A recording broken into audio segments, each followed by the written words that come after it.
And good evening, everybody, and welcome to Albion, Michigan. Jim Funderburg along with Jim Bellamy as your 9-2 Albion Britons get ready to open up the MIAA conference tonight against the Calvin Knights, who come in at 6-5, Jim.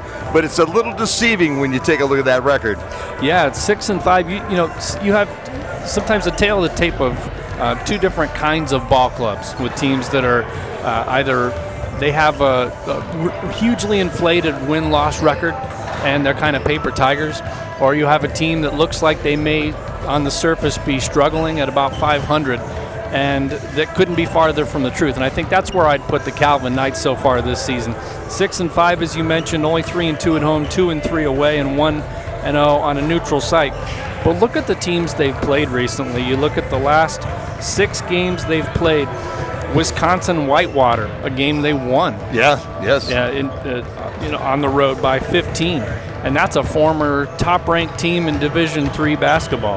And then the following night, Wisconsin Oshkosh, and that was a domination by Oshkosh. But again, those Wisconsin teams, as you and I were talking about driving up here, all high-quality basketball and football programs, and probably the other sports too. I haven't had a chance to see the other sports, but then they go to play Wheaton, Illinois, another fantastic team, only lose by 9, and then they play Emory and Henry and Skidmore on back-to-back nights, and they win both of those games by 20+. And then on the 4th, they played against Grace Christian, Michigan, and they put 100 on the board. Yeah. So this is a team that, while they have a 6-5 record, and we're all 0-0 at this point in the MIAA, tonight's opening night for the conference, but this is a team that has played some of the finer basketball clubs, I'd say, in this part of the country. Yeah, no doubt. And you even left out number 17 Augustana, who they lost to by 3 back in early November. And they also defeated a team, that Cornerstone team you're talking about, who's actually ranked in the top 14 in the NIAA at this point in time. So they have played some severe competition.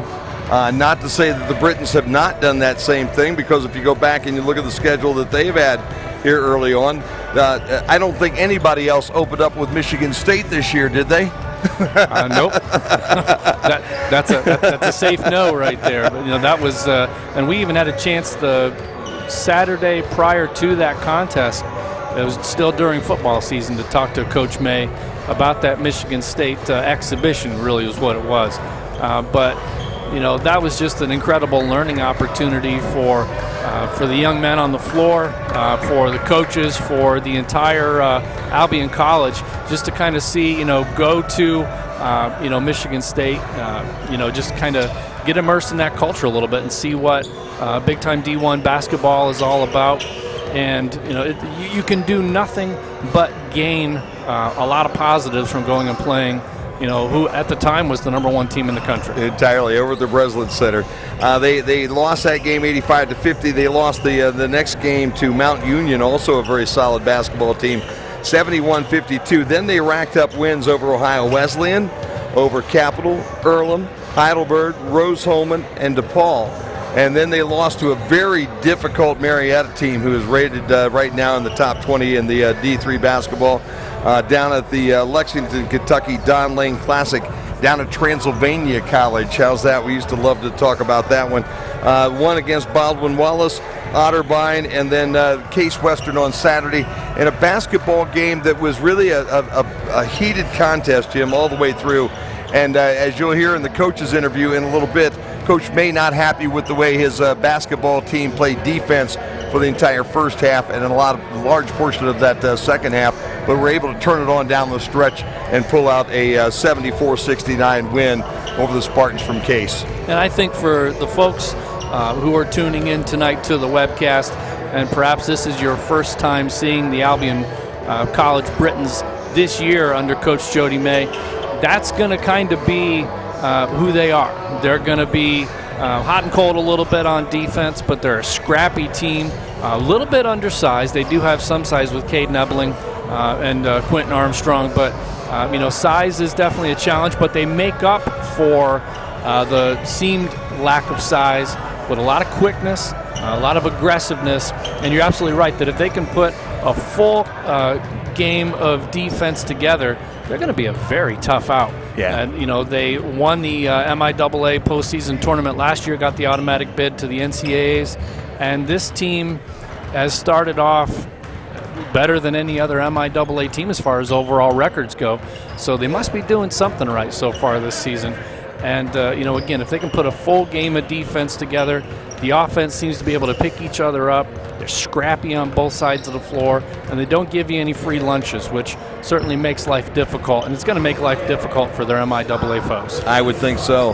And the other side of that, Jim, is it's still a very young team. Cortez Garland, who will start at one guard spot tonight, is a sophomore out of Detroit Renaissance. Josh Paulo is a freshman out of Howell, Michigan. And you got James L. Davis. He's one of the old guys on the team, a junior out of Ypsilanti. You got two other junior running mates out there, and Quentin Armstrong that you talked a little bit about, and Caden Ebeling as well. Armstrong out of Nashville, Tennessee. Ebeling out of Shelby Township, Utica High School here in Michigan. And those three juniors, in my mind, coming back here this year, I would have guessed, having forgotten a little bit about basketball from last year, they'd all be seniors. But thank goodness for you and me, we get to watch them this year, and let's hope that they all come back again one more time. Maybe they can make it a three-peat if we go that direction. How's that with that MIAA tournament? That was an incredible run, though, last year. Yeah. And to be trying on their place in that championship game, I think has got to be one of the high points of Coach May's career here at the Albion. And you look at the semifinal game and how they got to the finals to play Trine in the first place. And you folks at home who had a chance to see that replay over and over and over again on social media and then even on SportsCenter. You saw the James L. midcourt shot to win that opening contest. They played the first of the two games that afternoon, the semis. And then, of course, Trine being the host, they played the nightcap.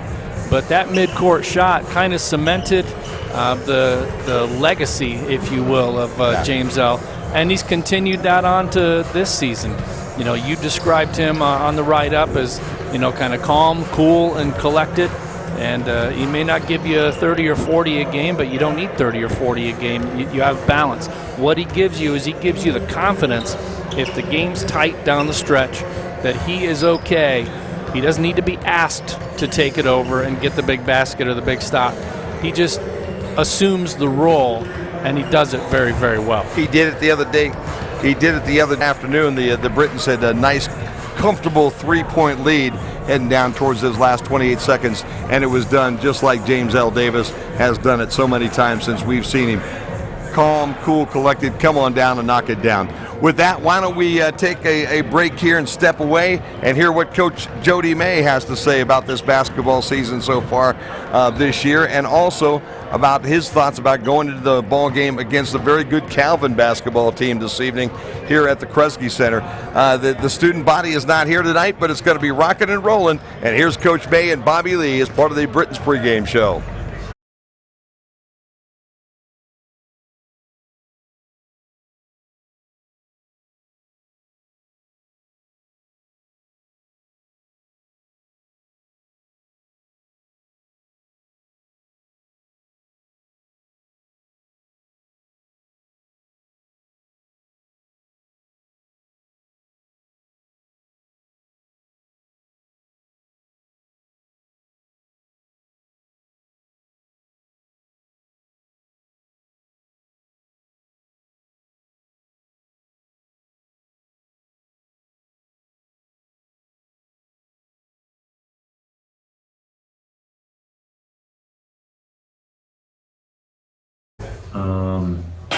There's still a lot that we have to do, and I don't think we're playing our best basketball yet. We're not try to get our program to not be a result-driven team, to strive to be our best. I think the first 11 games proved that we have the capability of being a good team. But I think we still have some work to do to get there. Tonight's opponent, Calvin University. Derek DeVries, the leading scorer and rebounder in the MIAA, but gathering from what I've seen in practice, Coach, it's not letting anybody else go off and have a night complimenting Derek. Well, Derek DeVries is one of the better players in the league, if not the best. And, the how he plays, is very difficult to stop. And, if he's going to get points. He shoots the ball from the three. He drives to the hole. He posts up, and he rebounds. And, and he gets to the free throw line a lot. That's really hard to defend when someone can do all those things. Obviously we got our hands full in defending him.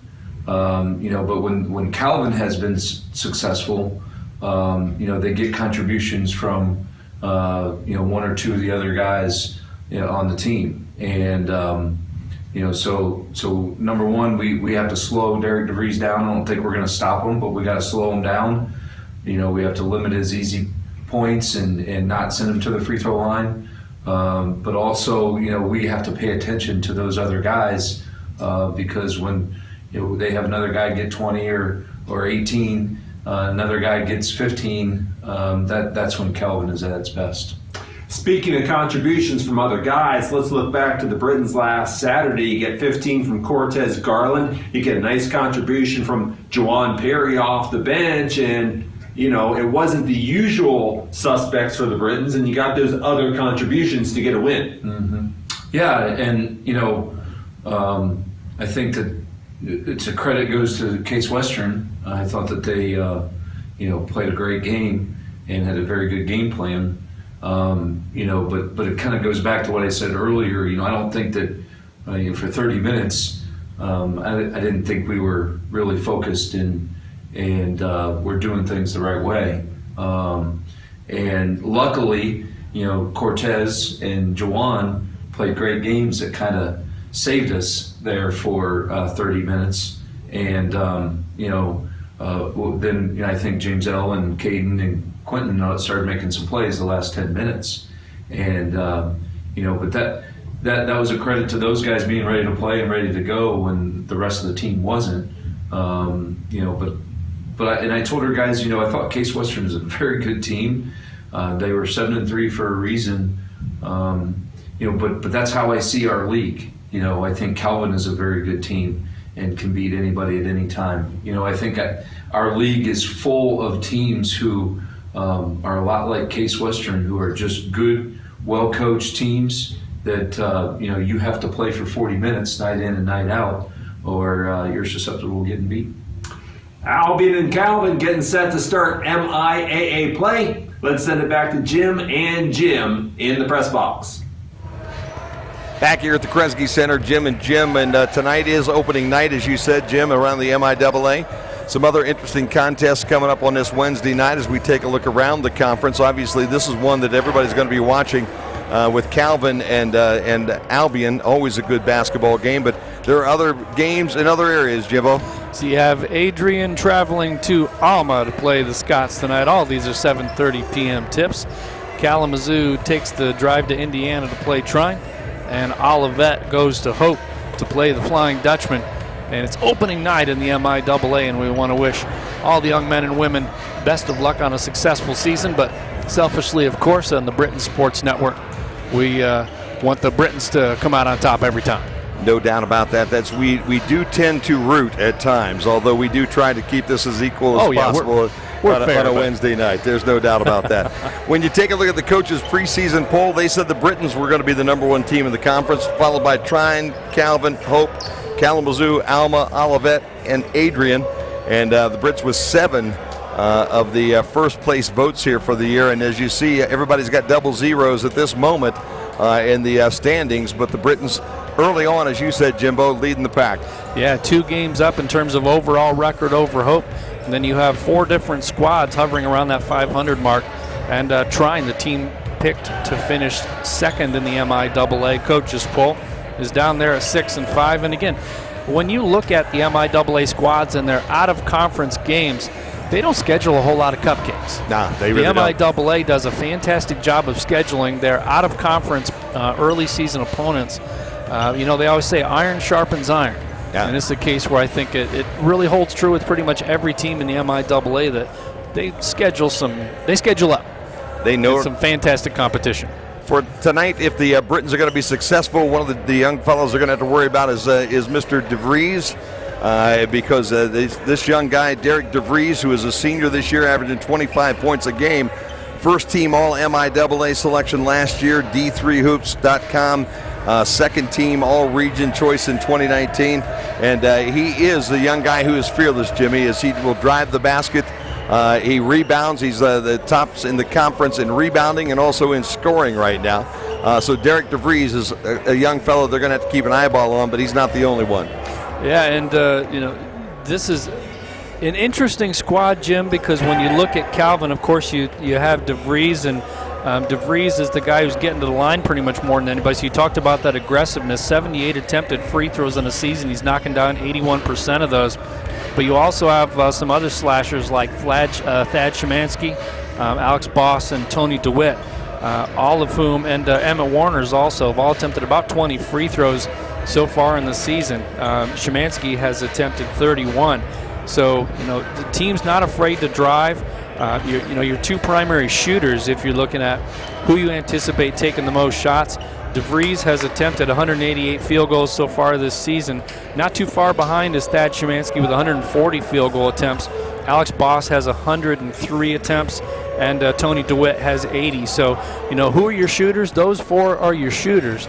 And they, in addition to the number of field goal attempts they get, also get a good amount of free throws. So they're not averse to initiating contact, to taking contact, and taking some chances, but calculated chances for a first-year head coach.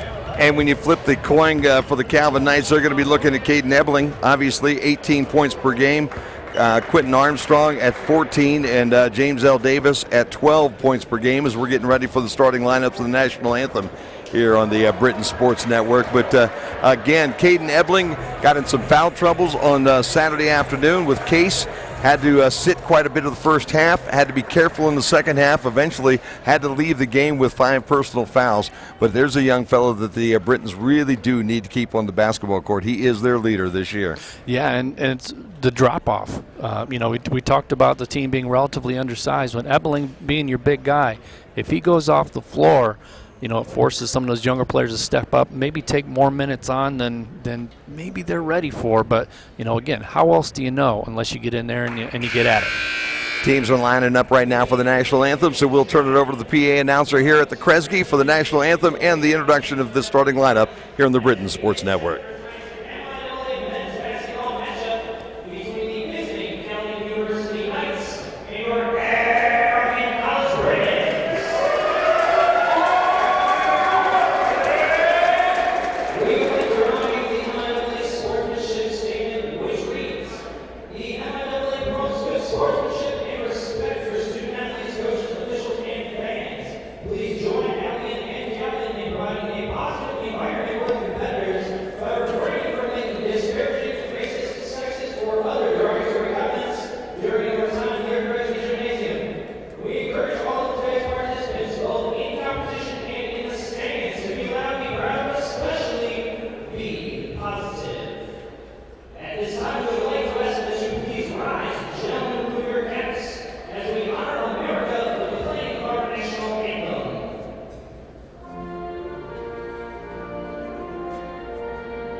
So there you have the starting five for both sides. Thad Szymanski with the last number 22. He's been wearing 14 all year long, but changed his number tonight. So Thad Szymanski, Tony DeWitt, Emmett Warners, Derek DeVries, and Alex Boss, the starting five for the Knights tonight. Cortez Garland, Josh Paolo, James L. Davis, Quentin Armstrong, and Caden Ebeling will go for the Brits, who will be in their home whites tonight with the purple and gold trim.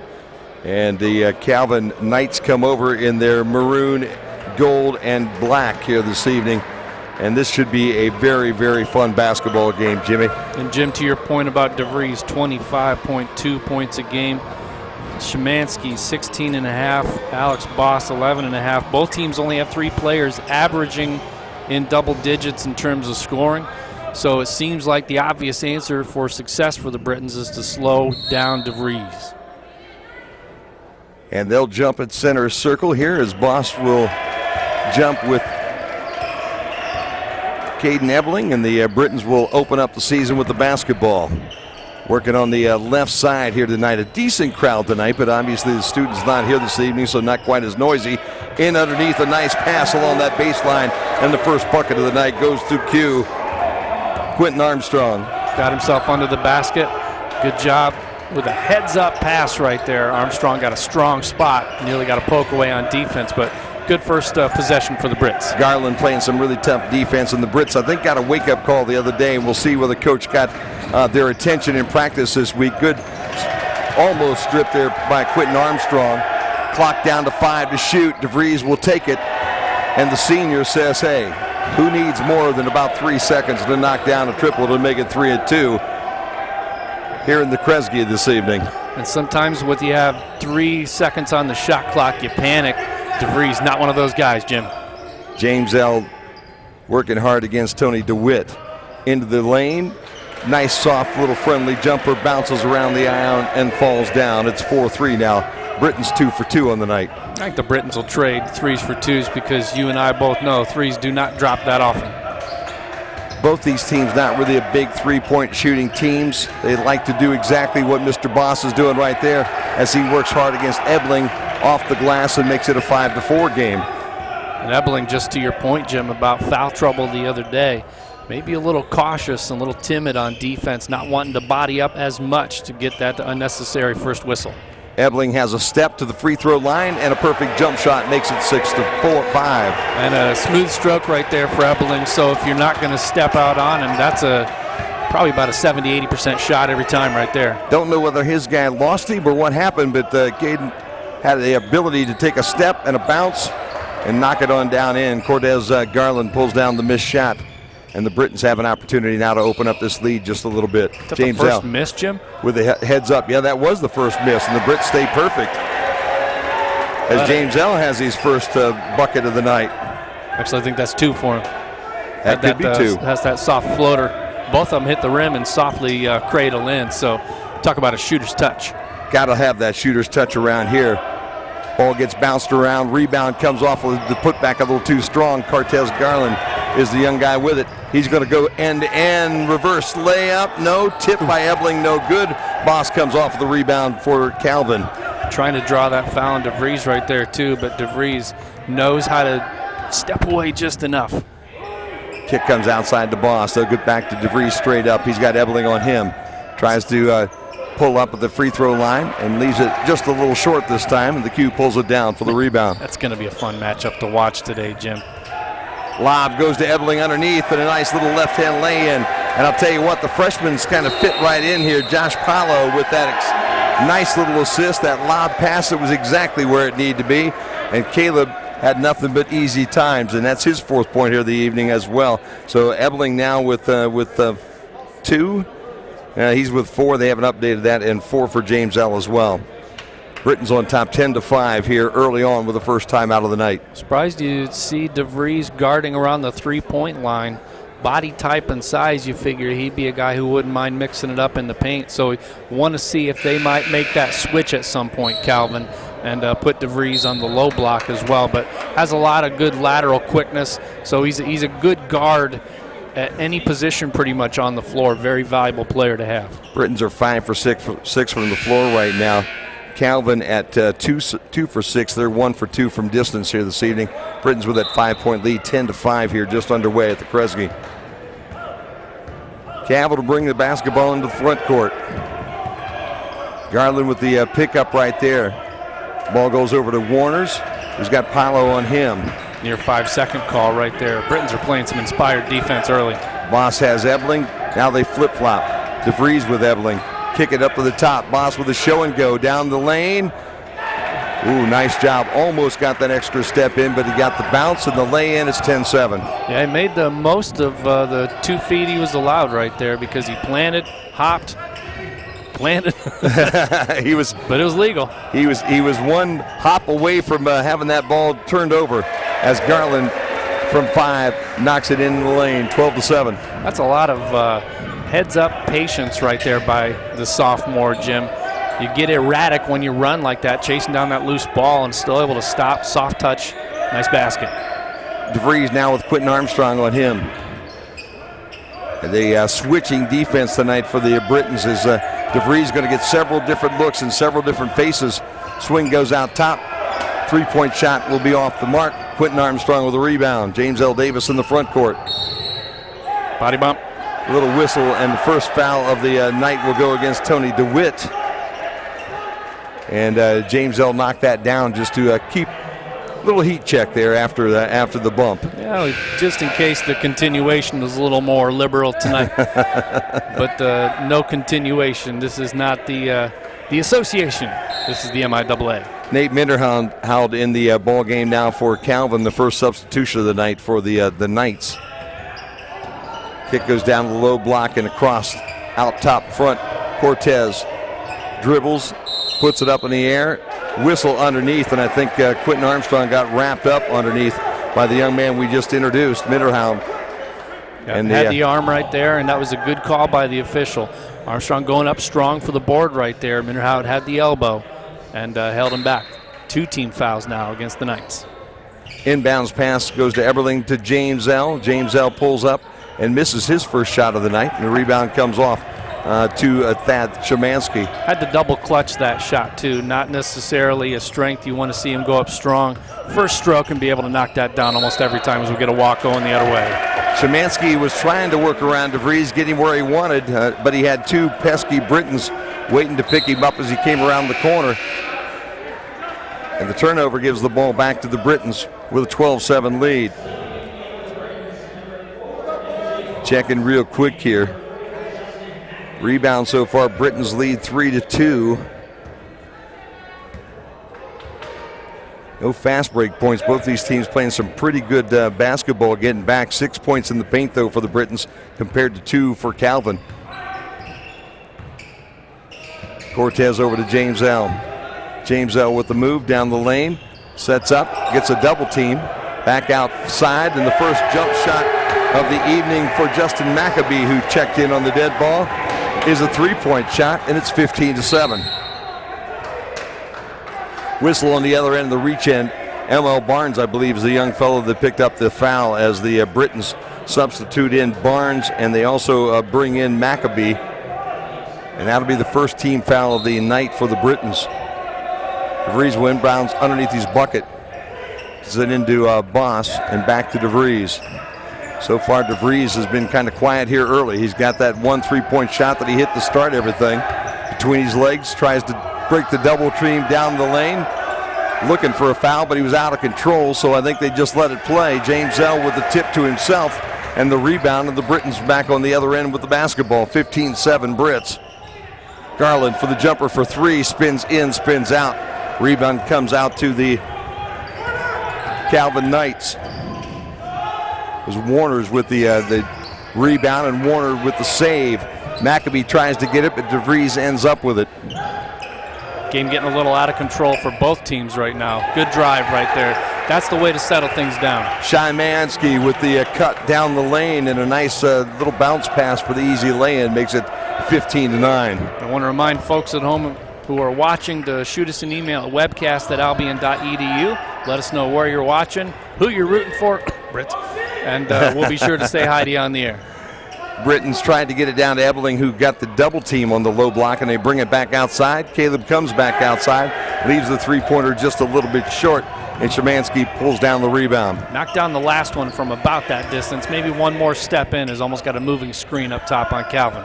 Tell you what, Calvin and the Brits both play guys a long time. Calvin a little bit more minute intense if you're wearing their jersey than the Britons, but neither one of these teams go very deep off that bench.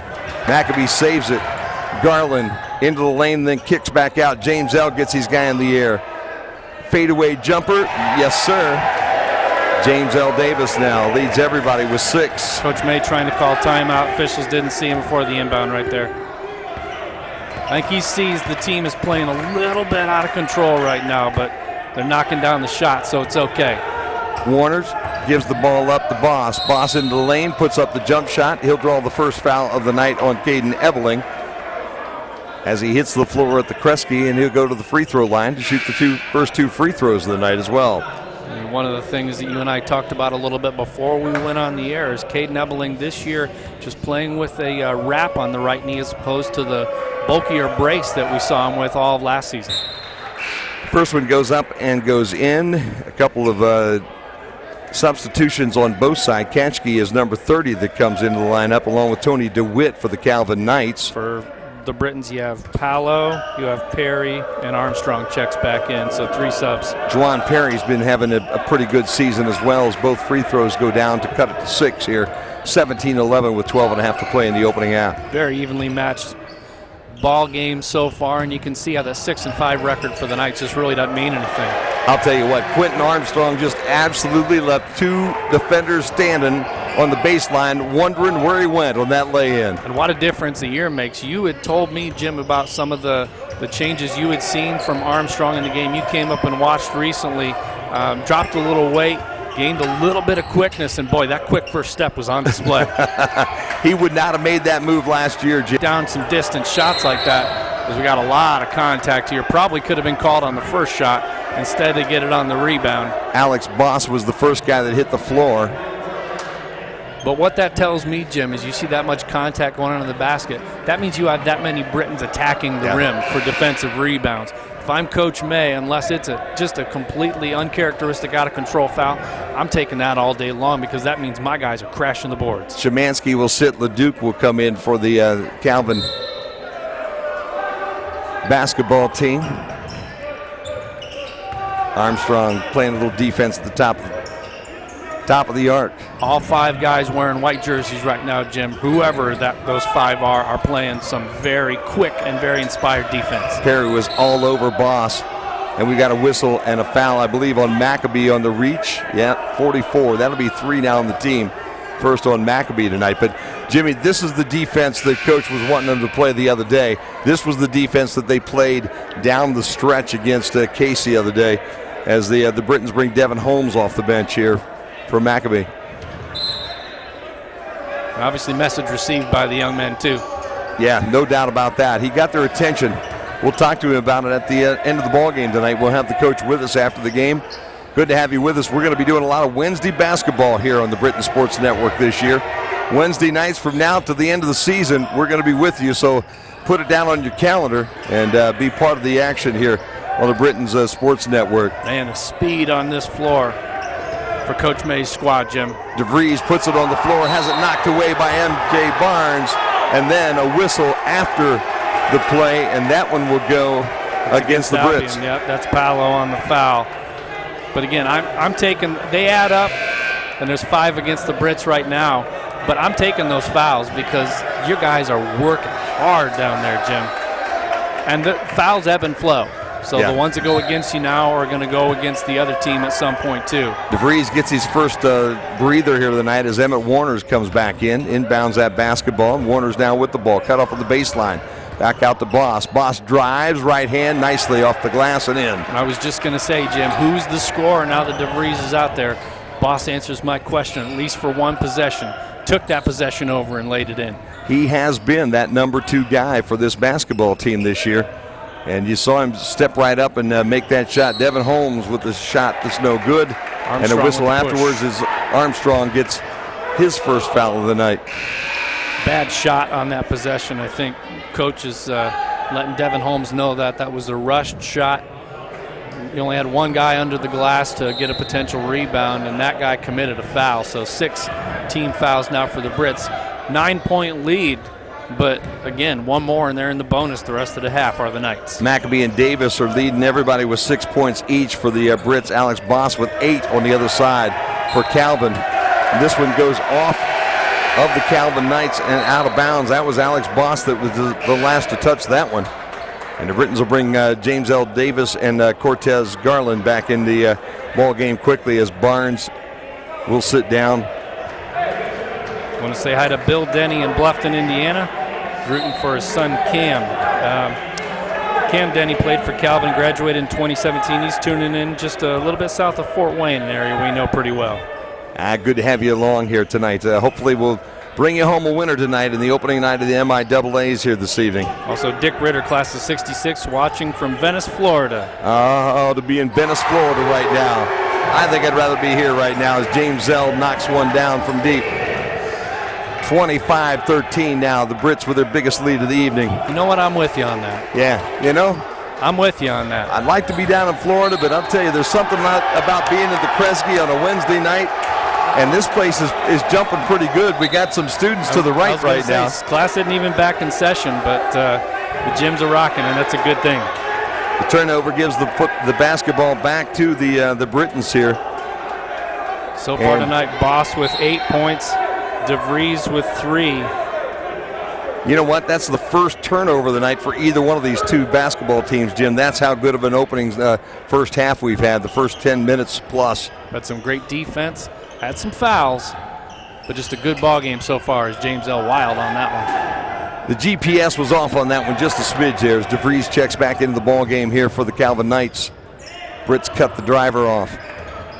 Back down along the baseline and stepping out of bounds. I wondered if he ran out of real estate over there. Thad Szymanski stepped on that L as he was turning that corner, it looked like to me.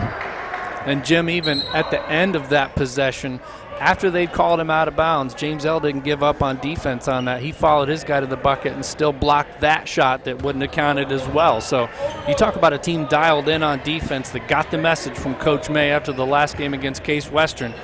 I think they got the message. I think they got the message too. You're right.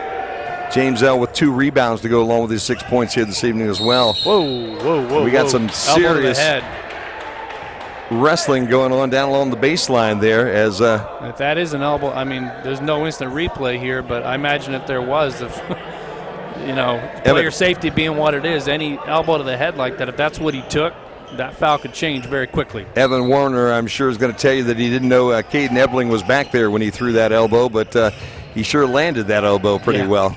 No doubt about that. Into Ebling, he tries to cross over, and he'll be reached and grabbed as he tried to make that lay-in. Did they get Warners on that one? We'll see. I missed that number here as we'll put it up. We'll put it up on the board here, I'm sure, in a minute. Warners was closest to the action. DeVries was down there as well, so it had to be one of those two, and we'll check. Fun ball game so far tonight as Quentin with the spin move again, and he's got another easy bucket going right over Derek DeVries. He's found his move now, that spin move, that quick first step. They're going to need to start doubling him, which is going to leave somebody else open, and that's going to make a few Britons very happy. Good jobs of the Brits fighting through those picks here tonight. Good first half of defense. I would think the coach will be happy when they hit the locker room if they can play another 7.5 minutes of this. Spin around, hook shot, no good. Rebound tipped out to James Zell. Long pass down to Quentin Armstrong. He beats everybody down on the floor and lays one in. The Brits now over 30 with 31. The 16 lead here in the Kresge. Wow. You wanted to know what kind of team we were going to see tonight. Boy, the Britons haven't disappointed so far for being a 9-2 squad coming in and winners of, I believe, goodness gracious, they've only, 7 in a row, 6 in a row, something like that? I'd have to go back to the schedule right now, but it's been a couple. We'll check on that. When I was going up to the MIAA here real quick to see if I could some other scores, find some other scores real quick. But you threw me a math question, Jim, when I was looking for something from that had a multiple choice. You know what I mean? Yeah. Well, while you're looking for the MIAA scores, got an email here from Jenny Ebling, Caden's parents and alumni watching from Shelby Township. and rooting for Caden. She says, "Go Brits! Your son is playing a tremendous ball game so far, and boy, the rest of the team, they've all matched that intensity. I mean, they really brought it on defense so far tonight, Jim." A couple other ball games out there in the conference. 20-10, Alma leads Adrian here with about the midway spot of the first half. You've got Trine and Kalamazoo tied up at 25 each with 4:45 to play in the first half. And Hope leads Olivet 24-19 right around the midway spot of that first half as well. And we'll try to keep you up on top of that as the evening goes on as well. Right here, James L. Davis, Justin Maccabee with 6 points each for the Britons. Quentin Armstrong with 4, Ebeling with 4, Cortez Garland with 2. On the other end, Alex Boss with 8. Derek DeVries only 3 points, and that was that opening three-point shot that he knocked down at the end of the shot clock. A long time ago. This is what you want if you're the Brits. I mean, you know the importance DeVries brings to the Knights squad. And to be able to make him a non-factor, at least so far, you know he's going to get some points. DeWitt on the jump shot, no good. Ebeling picks the ball up off the floor. James L. Davis brings it to the front court. Well, keep a closer eye on if they're doing anything defensively to kind of nullify him a little bit. I think they're just playing him straight up. I don't see any real double teams against him. No, not right now. There's the double on the block there with Ebeling, who kicks it back out to Garland, who has 10 to shoot. Plenty of time. Garland off the screen. Got hit. And the foul will go against a young Thad Szymanski, who put his hands to his head and said, "Oh, it couldn't have been me." Well, it was when he went up. He went up straight, but when he went up straight, I think he kind of bumped him on the cheek. With bounces off the rim and into Derek DeVries' hands. They'll find DeVries, who gives up the basketball in a hurry. Warners back over to Boss, back over to DeVries. DeVries through the double team, and a jump ball called. DeVries looking for some help with that one, and I'll tell you what, Bill Saul, the first-year coach down at the other end of the floor right now, was lobbying his case for something other than a jump ball. He's not going to get any help on that one. The vantage point you and I have, that was all ball, and that was well-timed. He'll be happy to know, though, that the arrow was pointing his way, so he'll maintain the basketball, and after the inbounds throw-in, DeVries comes out and makes the 18-footer from the right side of the top of the key. Yeah, if you think you're going to hold him to 3 points the entire first half, you're mistaken. That's 5 for Derek DeVries on the night. Barnes back in the game. The nice run and jump shot off the screen at the top of the key makes it a 34-18 game. And Barnes didn't even give that a second thought when he was released. He's a square up, and that was straight on. I'll tell you what, Jim, he's a pure shooter. You get Mr. Barnes, MJ Barnes, into this thing and shooting the way that I think he can, and adding to the rest of these guys, this is going to be a fun season of basketball as Quentin Armstrong pulls down the rebound. James L. from downtown, and he leaves it a little bit short. Yeah, that's one. I think if you're Coach May, you don't get on James L. about that shot because you know how clutch he can be. So you just look at him and you nod, and let's get back on defense. You know, you don't want to temper that enthusiasm that he has. It's so infectious. So the ball goes back over to Calvin, who trail right now by 16. Man, good step-out defense. DeVries kicks it down into the corner, and Warners brings it back out. And MJ Barnes says, "I'll take that one." 3-on-1. Ebeling all the way to the rim for the jam, and he's fouled. Caden kind of sized it up, and he got up over that rim. As you see the replay right here, I don't know how many steps. He might have gotten away with 1 or 2 there. That was an LeBron James stuff right there. I think he took about 5 steps right there on the floor. I think that's just getting caught up in the moment right there. Everybody's watching the result, not the feet, but still goes to the line, gets another foul. And remember, we talked about the fouls ebbing and flowing. Yeah. 6 team fouls apiece now when it was 6-2 just a little bit ago. So Caden Ebeling with his 7th point of the night, and that one spins out. They might have still had a whole lot of adrenaline surging through him on that second free throw. I don't know how you calm yourself down after the euphoria of almost throwing one down like that. He was setting it up all the way down that lane too, man. He was getting his feet right. Boss has it knocked away. Man, defense, Jim. DeVries thought he had a shot, and then time ran out.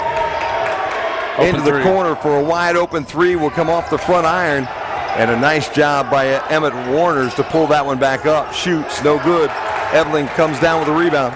Calvin can't become a three-point shooting team, Jim. It's just not in their nature. They're going to have to continue to work inside out and do the best they can with that.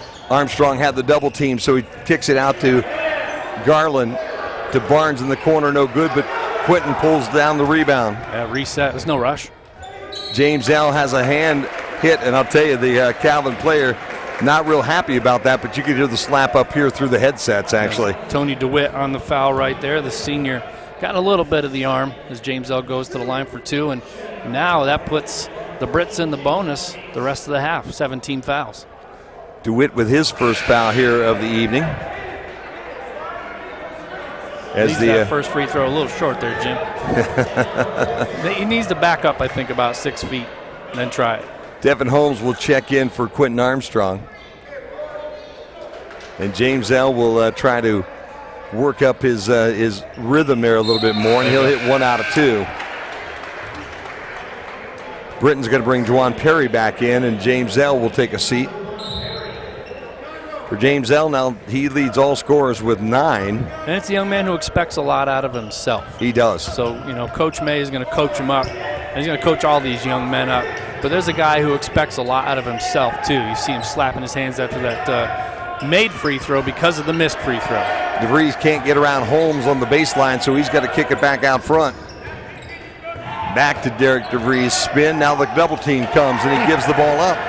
Garland 3-on-1. DeVries playing defense. Holmes, no. Tip in, though, by Ebeling for the follow. And the Britons have their biggest lead of the night. It's up now 20, 38-18. Two teams moving at completely different speeds right now, Jim. The Britons are substituting a lot, keeping fresh legs out there. Calvin substituting not as much, and they're just getting gassed right now. First half of the MIAA basketball game. First game of the season. We'll get a whistle on the drive, and both will go to the free throw line. So Boss will get his first opportunity at the charity stripe tonight. I want to say hi to Matthew Vanderswag, watching from Jenison. Also a familiar name. Jim, you may have heard of this young man. Yeah. Mr. Craig Rundle. Craig Rundle. Watching from Madison, Alabama, says go Brits. Oh, man. I think I've heard of Mr. Rundle before. I think at one point in time there was a Rundle around here for a couple of years, I believe. You're right. That's good to hear from Coach. Nancy Roush, also class of 72, watching in Oakland, California. Boss makes the free throw, makes it 38-20 now. Also Trevor Van Dun, Trev, Jake, Josh, and Matt watching from Grand Rapids. Yeah, it's good to have you up there on Grand Rapids. What a beautiful town Grand Rapids is, too. I love that city. No doubt about that. Like to beat the Calvin Knights, obviously, but Grand Rapids is one of the beautiful cities in the state of Michigan. Absolutely. Kick goes down inside, and the ball is knocked away by DeVries. Calvin with the opportunity now to cut into that lead just a little bit. Kick goes inside, and a nice easy lay in there for Jordan Catchy. 38-22, 2:40 to play here in the first half. A very fast-moving first half. Calvin trying to climb back in it. James L. down to Ebeling. Ebeling gets the roll. DeVries gets the foul. It's tough to cut into that lead when the Britons can dominate inside and outside as they have done. Watch this entry pass. Turn around, DeVries on the arm. Can't do much more on defense. He's standing with the arm straight up, but Ebeling kind of leans in, initiates a little bit of the contact, but the official calls it, and that's just kind of the night it's been so far for Calvin. 40-22 here as Caden Ebeling makes it 41-22, and he'll come over and sit down as Quinton Armstrong will give him a breather with 2.5 to play in the opening half of play here at Kresge. Both teams in the bonus, and boy, what a great night to open up with, Jim. A pretty good student contingent. Yeah, there is. Classes aren't back in session yet. Love to see that. We'll be back here for a women's game next Wednesday night, and looking forward to the ladies who are having every bit as much success this year as the men, as Juwan Perry will get called for the foul. I think a good call. Alex Boss, the senior from Grand Rapids Christian, will get a chance to go to the free throw line. Caden Ebling didn't get much of a breather as he's back on that low block to rebound on this free throw. Quentin Armstrong will sit down. Dan and Crystal Leduc cheering on their son Sam for Calvin. They're watching from Ludenton, Michigan tonight. Thank you very much for tuning in. Appreciate your email. Sam's been in a couple different times. I think that's Ludington, I think is what they call that one. Yep, is up there. But you got a couple of Buckeyes here talking to you tonight. Sorry about that. We're Wolverines on Wednesday nights, that's for darn sure. Or Saturdays, depending on the night. 41 now, 24. Britton's by 17. Davis brings it into the front court. You can't ask for much more, though, if you're Coach May out of your squad here in this first half. No, not at all. Love to see that. Three-pointer for James L., who's starting to heat it up a little bit from distance now. This could be a 20-point night for James L. 2 for 2 from downtown for James L. Nice floater, just a little bit too hard by Szymanski, and the rebound will come off the Britons. Good job for Ebling. They're running. Ebling has a double team, and he'll get fouled as he tries to make his way up. That's one of the things that I really have enjoyed about this team so far. I know Coach not real happy with the fact that I think they got a little too deep. They were 3-on-1. They probably needed to have somebody stop a little earlier on that to put a little more pressure. I'd have had her pick your guy and don't make the extra pass, because you had a guy on either wing that was ready to crash. Defender's going to have to commit. You just go strong and you assume you're going to get contact. Don't make the extra pass. Could have been a turnover. Caden Ebling misses the free throw. He's 4 for 6 now from the charity line tonight. 12 points, looking for 13. And he's got it. So he and James L. Davis, both the leading scorers here tonight for both these two teams. 13 points apiece, 12 for Alex Boss on the other side of the ledger for the Calvin Knights. Calvin 8 of 26 from the floor, 2 of 8 from 3.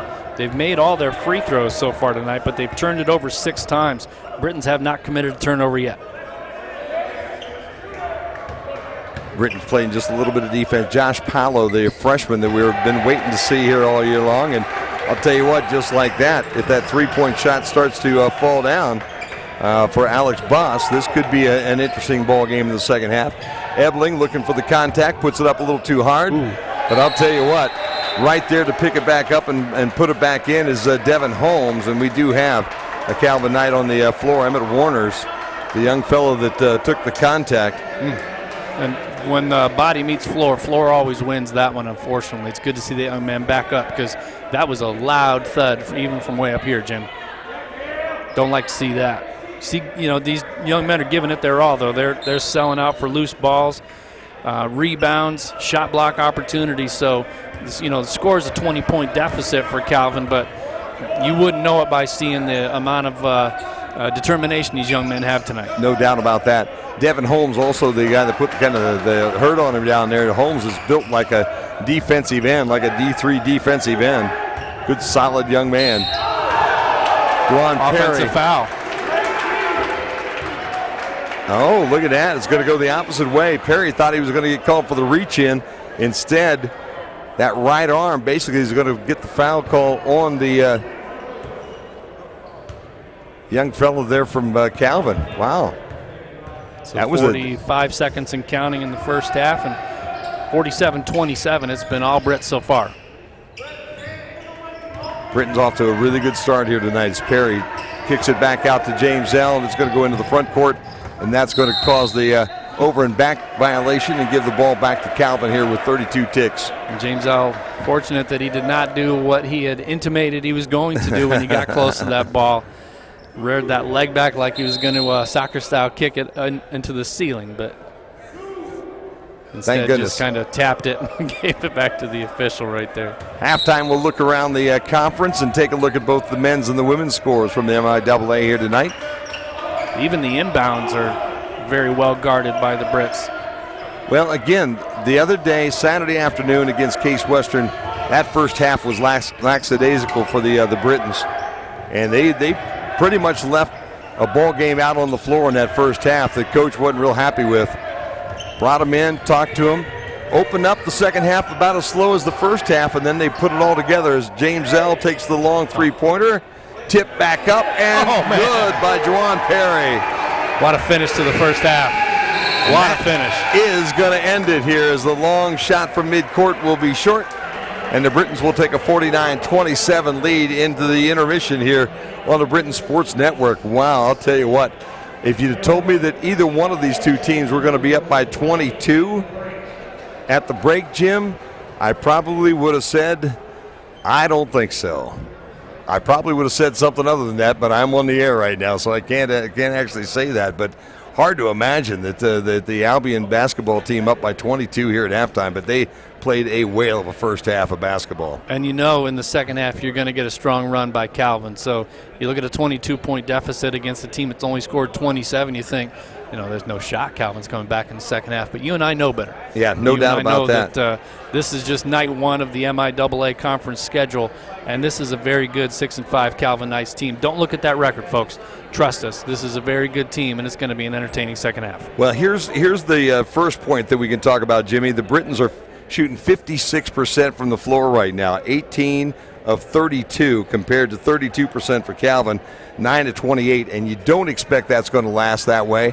But the way the Britons have been playing defense, if they're going to play defense like that, it makes that shot a little bit more difficult to come up with. And, at that point in time, if they play that way in the second half, things could spread, actually. Brits shooting 44% from deep, 4 of 9. Compared to 33% from Calvin, and that was kind of a change because early on Calvin were the only team making any three-point shots.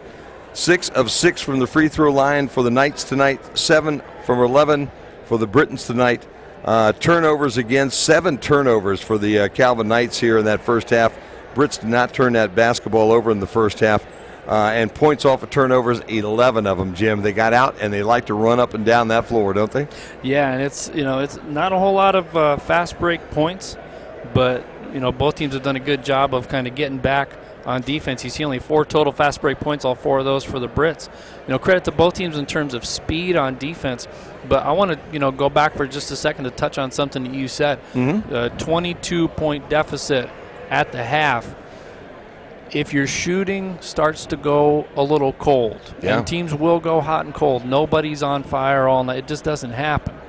But what if you're a Britons fan right now and you're watching this broadcast and you say, okay, well, if our shooting starts to go cold in the second half, if the defense maintains its intensity, that makes up for any lull you might have in scoring because you're still holding Calvin to 32% from the floor shooting, and even if they go hot and they make 2/3 of their shots in the second half, they're not going to get a whole lot of shot attempts or second chance point attempts if the Britons maintain their defensive intensity. And Coach May has done an excellent job so far of subbing a lot of guys in and out.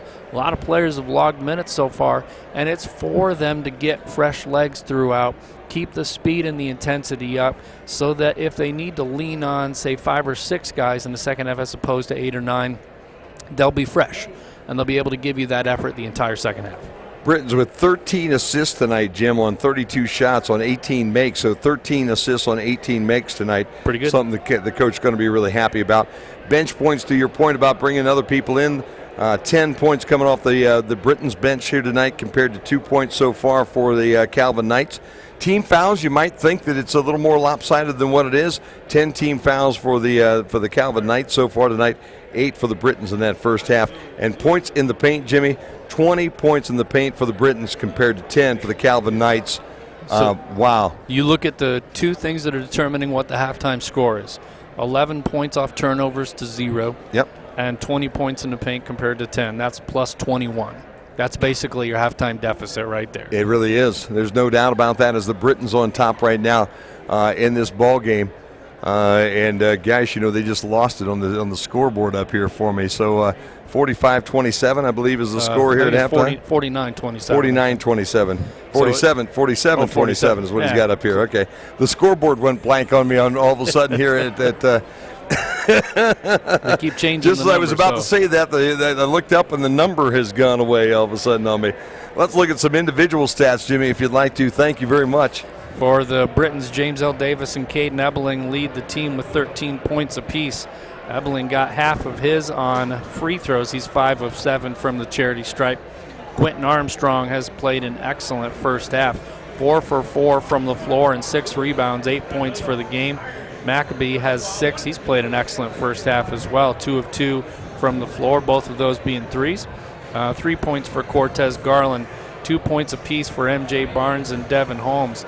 And I want to also talk about Josh Powell for a second. You talked about that nice entry pass early in the game by Paolo to Ebling, set up one of those early possessions. He does have 4 assists, doesn't have any points yet, but he has a rebound and 4 assists, and he's played some good defense, as have the rest of the Brits.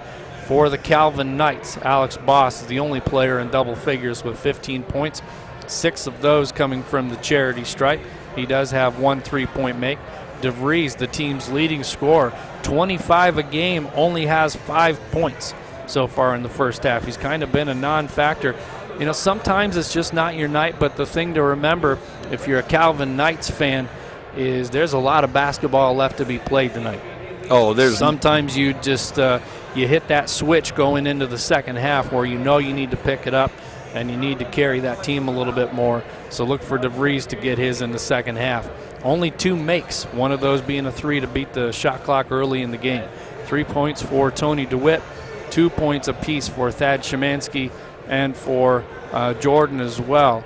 And again, Emmett Warner's another player, kind of like Josh Paolo. Warner's doesn't have any points, but does have 4 rebounds and 1 assist in the first half. So again, players that they're not getting any points on the scoreboard, but they're making other things happen to contribute to the team. And right now, it has been a very good team first half for the Albion Britons. If you look around the conference right now, Trine at halftime on top of Kalamazoo, 37-33. Alma is leading Adrian 44-25. These are all men's scores this afternoon or this evening, and they're all at the half right now. And the other ball game that's out there as we were waiting for that live stats to jump up, the Olivet Hope game at the half right now, a close ball game, 43-all. Olivet and Hope tied up at halftime at Hope here this evening. So an interesting evening of basketball as we open up the MIAA conference here tonight. And we'll go flip that over and take a look at the ladies' scores as well. Don't forget, you can talk to us tonight at webcast@albion.edu. With that, we'll step away for just a minute or so. When we come back, we'll check on the scores from the ladies' side of the conference this evening and get you ready for the second half here on the Britain Sports Network.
Life's greatest achievements are born of its greatest challenges. Those times that call us to unite and work toward needed solutions. At Albion College, our strength lies in our tireless passion to do just that. Making connections that make an impact. Connections between driven students and devoted educators. Between a visionary small school and a welcoming small city. And between bold dreams and the will to shape a better future. Yes, we believe colleges have an obligation to pursue a higher purpose, to serve the community and the world. And because the spread of knowledge benefits us all, this is a campus committed to embracing diverse beliefs and backgrounds, not to emphasize differences, but to prosper from important perspectives. Perspectives that can overcome uncertainty, indifference, and the impossible. By connecting open minds and tenacious spirits from all walks of life, ours is a culture that believes no challenge is too great to conquer. We are purple and bold. We are Albion College. So there you are, shuffling through a stack of resumes, and you come to mine. This is it. First impression. My way in. But here's the thing. Can my resume show you how I truly stand out? Can one piece of paper really tell you my whole story? Like that I was studying, going to night school while working 2 jobs just to help my parents pay for groceries. Or how anytime there was an opportunity, I was the first one to step up. Because I wasn't gonna let my life, my circumstances dictate who I was gonna become. And all of that determination, the commitment, the drive, that's me. And that's something you just can't put on paper. Look beyond the resume and discover new ways to develop great talent like me. Hey, Dad. I need your help asking Jessica to prom. Of course. Love is like the ocean. You have to tread the Oh, waters. Dad. That's not the kind of help I needed. Hey, Jessica. Will you go to prom with me? Yes. You don't have to be perfect to be a perfect parent. Thousands of teens in foster care can't wait to share their first with you. They call me Maxie, but I prefer tripod. I was your above-average four-legged homie, and then wham, bam, minivan. Some people pity me. Now that's lame. I still run, fetch, and swim. And the ladies love me. I'm the ultimate wingman. Just don't ask me to high five.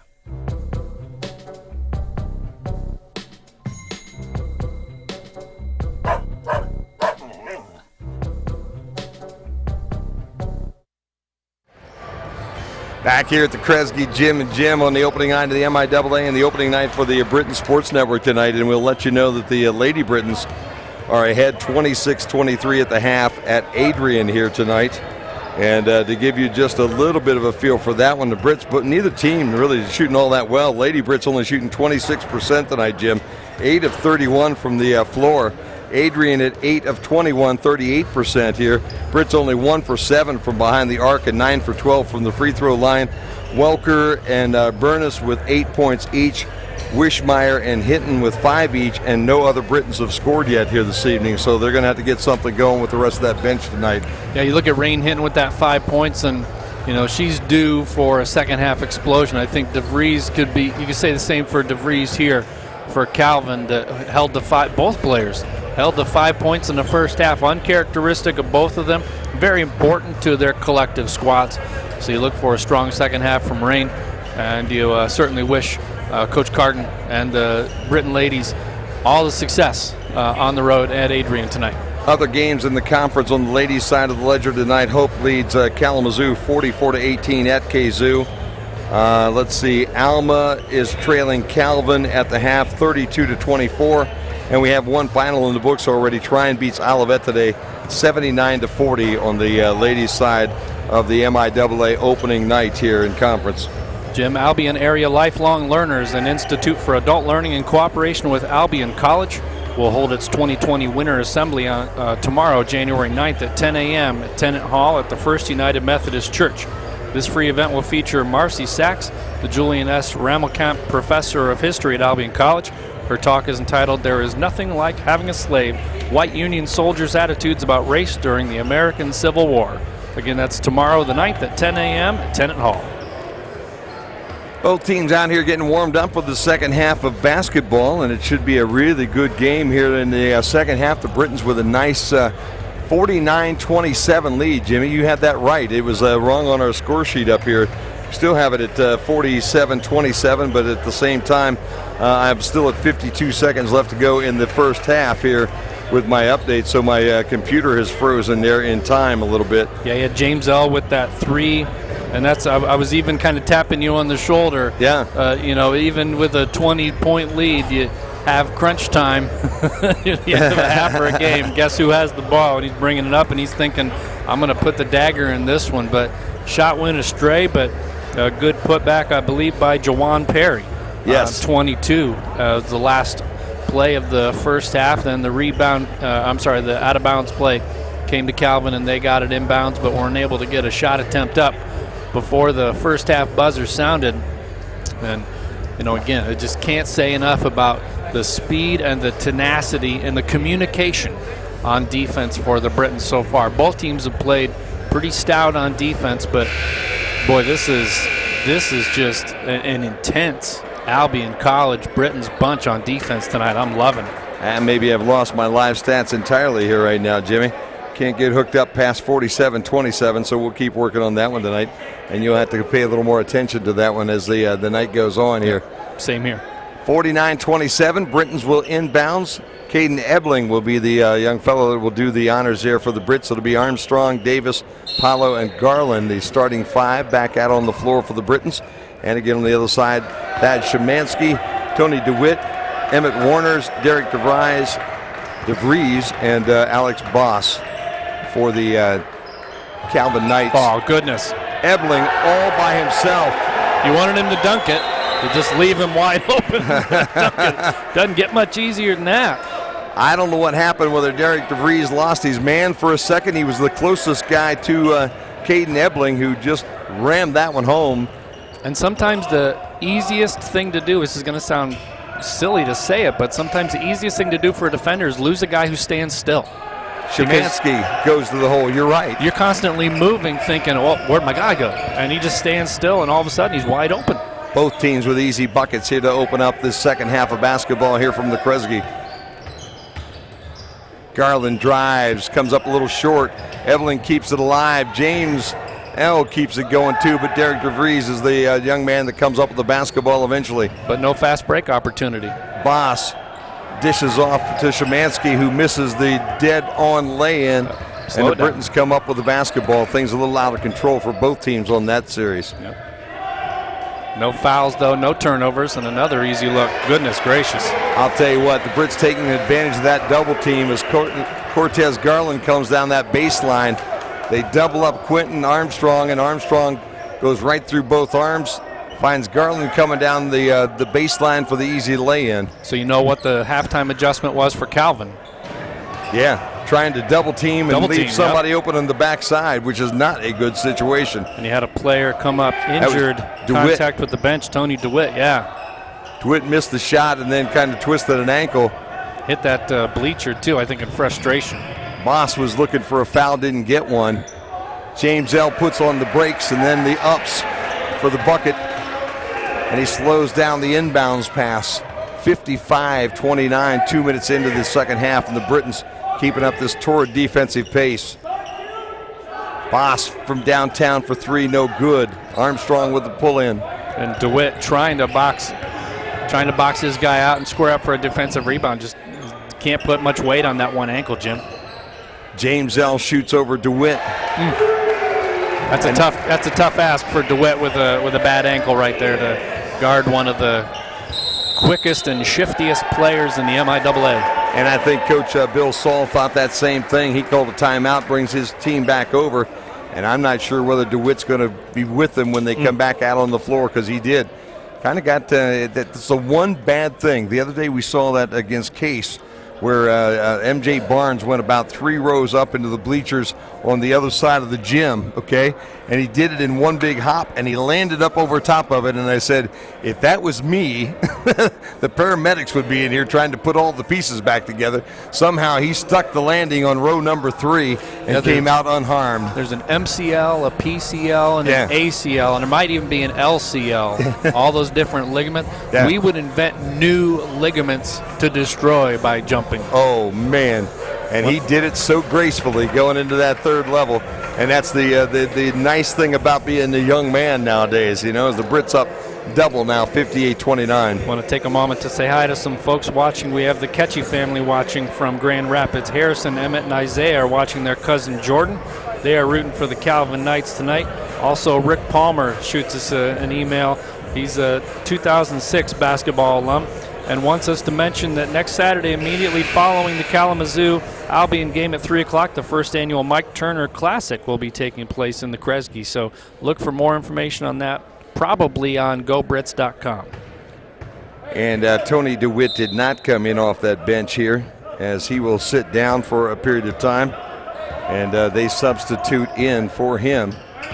Down in the corner, I'm going to catch a number down there. 34. Yep, 34 is Nate Minderhout. Minderhout came in, yes. So there was the change between the two. Just was trying to catch that number as he went sideways. 3-point shot for that young fella is good, but they call it a 2. Said he stepped on the line. 58-31 now. Obviously, Nate has his spot on the floor. He didn't really move from that corner right there, so that's where he's comfortable and that's where he's dialed in. And it was dialed in, no doubt about that. Ebling with a couple of bumps as he bounced off of Emmett Warner's, and then the little soft hook for the easy bucket makes it 60 for the Brits. Both sides of the floor on the Kresge so far tonight for the Brits. Soft rims, and the Brits are getting the bounces. I'll tell you what. Serious fighting for that rebound by Minderhout right there, Jim. He really did. Well, I think he was frustrated that he missed that easy lay-in there. And I'll tell you, Calvin not having the night they'd like to have right now here at the Kresge Center. Oh, Ebling fights it back up and in. The muscle. You know it's your night, Jim. Yeah, you really do. As you see this replay right here. Look at the battling down low. Hard work paying off. And again, just a junior. Caden, as you said, with that soft brace on that knee here this year, and that's good to see. Makes him a little more mobile out on that basketball court as Ebling knocks down the and one. It's good to see these young men giving it all on the defensive side, crashing the boards, going for the loose balls, the swipes and all that, and for that effort to get rewarded. That's huge. Ebling was 17 right now. Ball gets kicked out of bounds. Let's say it goes off the Brits. James L. Davis was the young fellow that knocked it out of bounds. Calvin hangs onto the basketball with 15 ticks on the shot clock. See, it went off Cortez Garland's foot right there, and don't want to be too demonstrative to the official. This game is well in hand right now. DeVries goes hard to the rim. Armstrong kind of boxes him out. The missed shot and the rebound comes back to the Britons, who again are in a hurry. Don't need to be right now, though. This is not a team that goes at slow motion. I think this is a fast-paced run and go team this year, Jimmy. Between the legs, fall away jumper. It didn't catch anything. James L can make some shots that'll make you go wow, and then woo at times even. Oh, what a nice move by Boss on the other end as he gets the spinner to roll in. Senior with a nice move right there, driving strong. Thought he might have gone a little too far into the basket, but long arms and, again, favorable rolls. It's not just happening for the Brits, it's happening for the guests as well. DeVries with the defense here. Oh, nice head fake right there. Garland awful quick. Fallback jumper goes in. What do you do on defense when you have that kind of a head fake right there? I mean, you have to honor it because he's so quick. Absolutely nothing you can do. Yeah. They are just, when they're playing their style, as Quentin Armstrong gets the bump on DeVries as Derek goes to the rim. But you can see the defense, all of a sudden, the help defense they're starting to get now on the outside as Cortez Garland with that first rip, that attempt to rip that ball from DeVries, who now has to think for a minute while he puts the ball on the floor again, and now has to go head-to-head with Quentin Armstrong at the rim. When they're playing that kind of defense, things will go extremely well for them this year, and Derek DeVries misses the opener. And I think, not to harp too much on DeVries, but he's such a critical part to this team, but I think part of the success the Britons defense has had against DeVries tonight is those at least 2, maybe 3 encounters when he gets the ball. He's getting it way out top. He's having to fight through somebody going for a strip, somebody putting a body on him as he gets to the free throw line, and then as he advances towards the basket, he has another guy who's right on him. So, I mean, there's no room to operate. Second free throw goes in. MJ Barnes checks in for the Britons along with McAbee. And they're just playing good switch defense. They're not doubling. Jacob Williams, who's guarding right now Cortez Garland, also checked in for Calvin. Ebling just backs his way in, tries to use his muscle to go up. And Alex Boss just kind of smiles right now like, man, ain't nothing going my way tonight. So the foul will go against Boss. We'll send Ebling to the free throw line.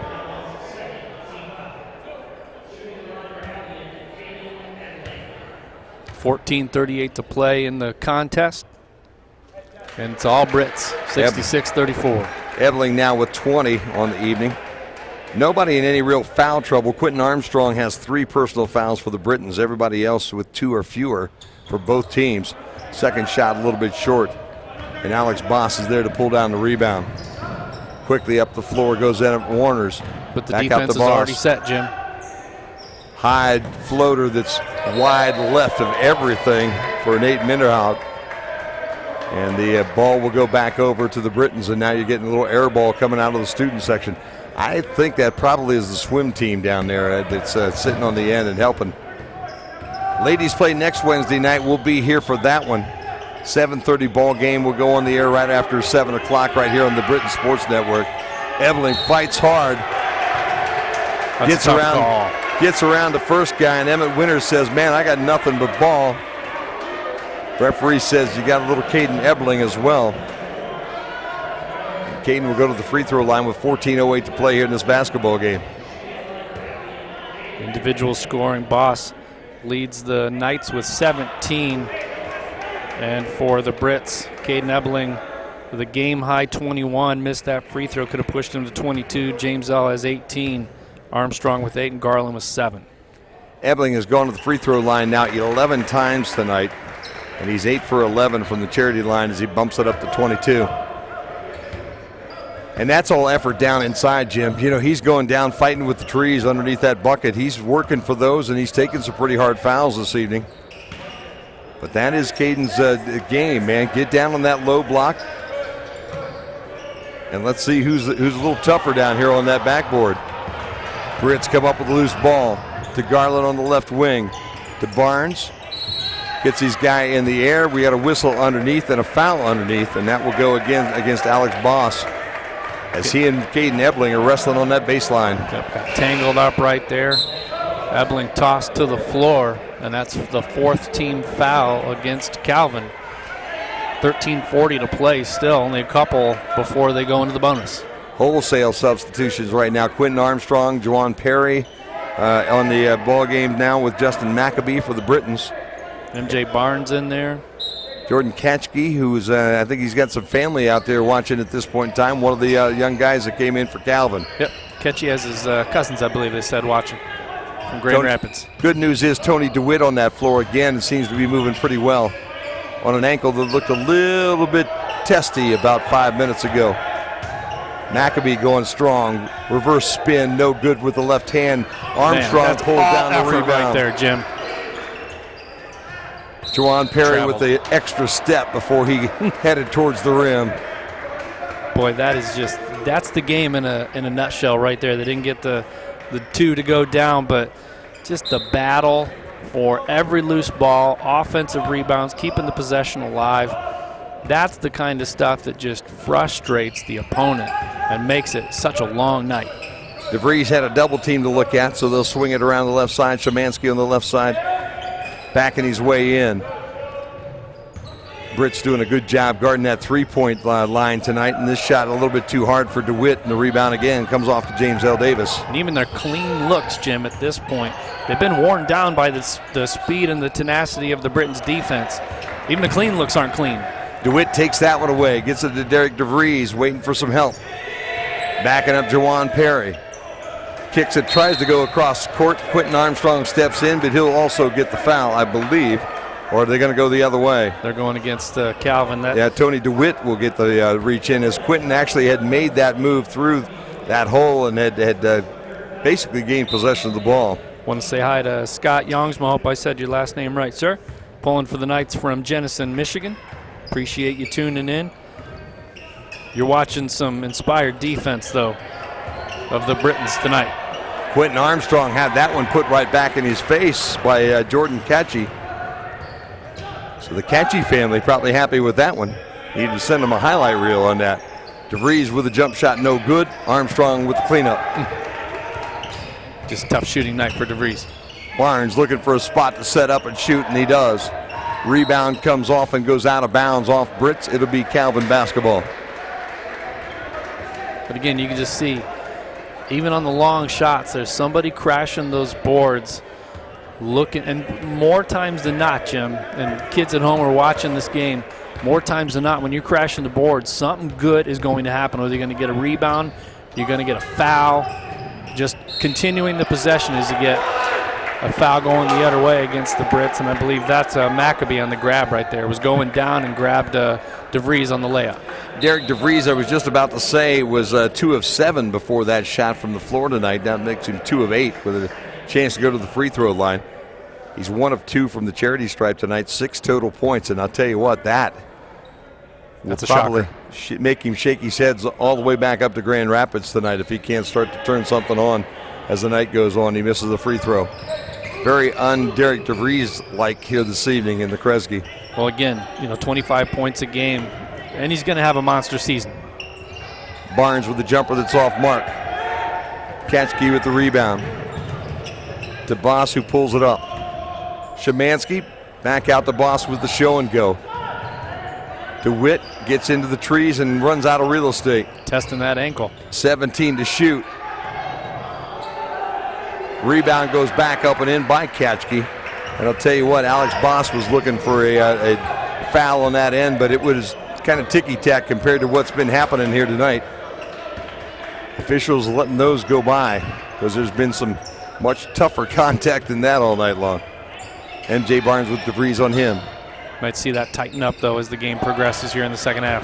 Katchke and Armstrong battling to the rim, and Armstrong goes up with a little floater over top of Katchke at 69-38 Britons. It seems like Ketchy mostly wanted to just put a body on him right there, didn't put the arms up and shot block fashion. DeVries with Maccabee on him. Here comes the double team, and the reach in will go against Juwan Perry. That's part of the problem that Derek's had all night long. Every time he tries to make a move, there seems to be a second Briton coming to cut off his lane. It's help defense. Help defense is, it's been happening all game long. It's not a traditional double team. It's just they're in a zone and one player is able to step over and see, anticipate the move and just go right there, get a strip. MJ Barnes with the quick hands right there. Britons come up with the basketball. James L. to Maccabee to Juwan. Down the low post to the Q. Oh, man, that step. Spins in. And I'll tell you what, I don't think that Jordan Katchke really wanted to foul. He just couldn't get out of the way. That move so quick, he didn't really know where to go at that point in time. So he gets the bump. And Quentin Armstrong will go to the free throw line. Katchke will check out. Emmett Warners will check back in. And that spin step. Oh, yeah. Last year he did not have that move, Jimmy, did he? Talking to some of the folks the other day, they say Quentin Armstrong basically peeled 15 pounds off of his frame over the offseason and put 10 pounds of good solid muscle onto that frame. And if you have not seen him this year, when I saw him the other day, I could notice that. I said, man, I wish I could do something like that myself. Three-point shot will find its mark for Emmett Warners. Lefty from the far side. Nice square up. Big basket right there for Calvin. But the lead is still 30 for the Brits, 71-41. James L. with the wit on him. Juwan Perry with a reach-in foul. Now we're getting a little bit of agitation from Coach Saul right there. And I think that's just half, 2/3, I guess, of a basketball game of just, it's just been a tough night. Yeah, it has been a tough night. There's no doubt. Tough night for Calvin. But it's a good squad, Jim. Oh, yeah, and we've got to go and play them at their place yet before the night's over, or the year's over. In fact, Armstrong on the foul right there on the rebound attempt. Yeah, that's not going to be an easy one. Brits go to Calvin on Saturday, February the 1st. Lady Brits starting to open things up in a very low-scoring contest over in Adrian, 33-25 with 6:17 left to go in the third quarter. I forgot there for a minute the ladies play quarters nowadays. I looked at that number at first. It said 6:17. Boy, their second half really moved quickly. Maccabee with some defense.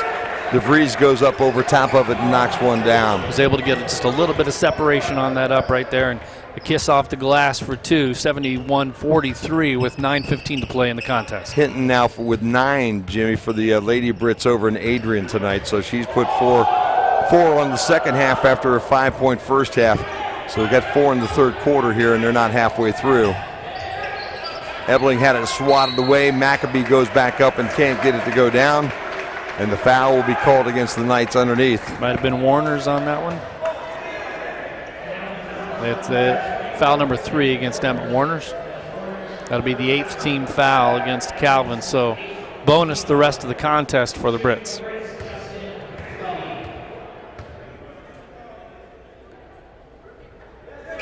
Maccabee, who now has 7 points. That's the first time he's hit something inside that three-point arc. 2 triples and a free throw right now.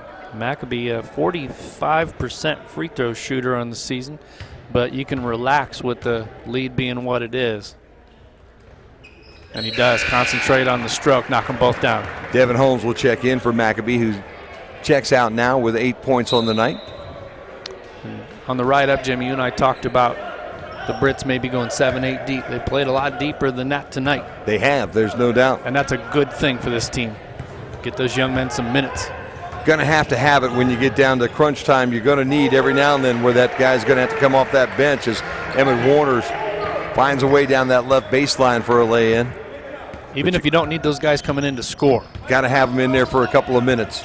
And they can't be a liability when they come in. That's the key. Yep. Need them to play tough defense, facilitate the ball, even if you only have one score on the floor.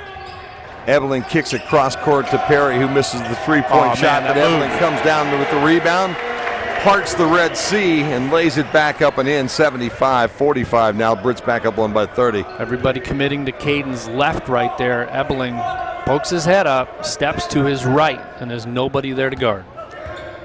Britain's doing a good job tonight in the opening evening of the MIAA men's basketball season.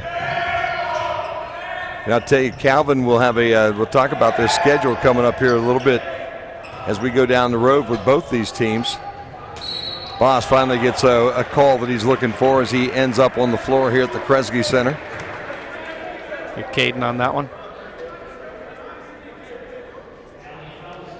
The Knights now will have their next 3 games all at the Van Noord Arena. They've got Olivet coming to town, then Hope and Trine.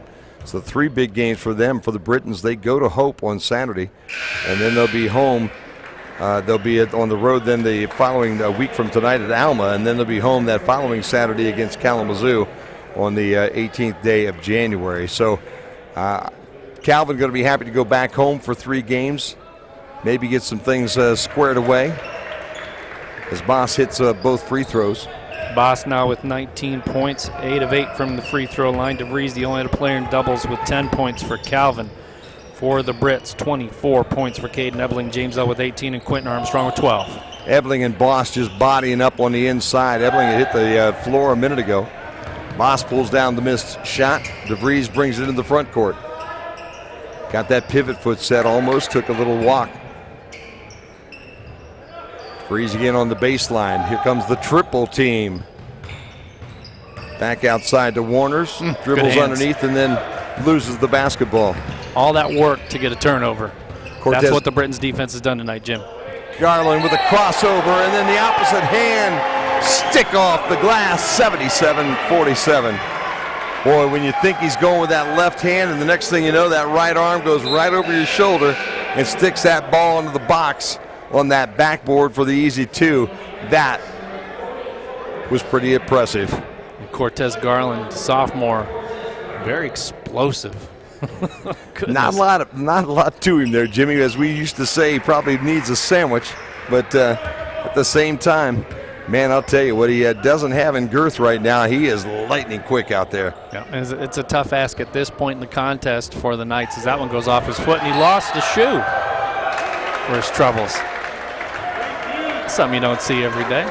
Shoe stays in the backcourt. Ball goes into the front court. Ball goes back over to the Britons with 6:52 to play in this contest. And you don't see that shoe come off very often. No, and the other thing, all joking aside with the shoe flying, is you take that first step without that shoe, there's that very real possibility you could turn an ankle. So I'm glad that all it was a shoe and that the young man didn't get hurt. They're going to say it was tipped into the backcourt by the Britons, so the ball will stay with the Calvin Knights. Good job by the officials to get together. One of them came in and said, hey, I think the Brits knocked that one into the front court. They all chatted. They decided, yep, sounds like a good idea. They give the ball back to Calvin. Even went and talked with Coach May about it, and Coach May just gave him a nod and a smile. I think if this game's a 2-point game, might not be quite as cordial or understanding, but 31-point lead, you can let it slide. 10 to shoot for the Calvin Knights, and the ball gets picked off by Cortez Garland, who goes with that fancy little reverse layup and leaves it a little bit short. In a hurry on the other end, Warners gives off to DeVries, and DeVries lays it in and picks up the foul. Cookie jar foul on Garland right there. Missed the reverse. Didn't need to go reverse on the other end. And this time you can see him streaking at the very end. DeVries lays it up. Oh, actually, they're going to, I think they might get that one on Perry.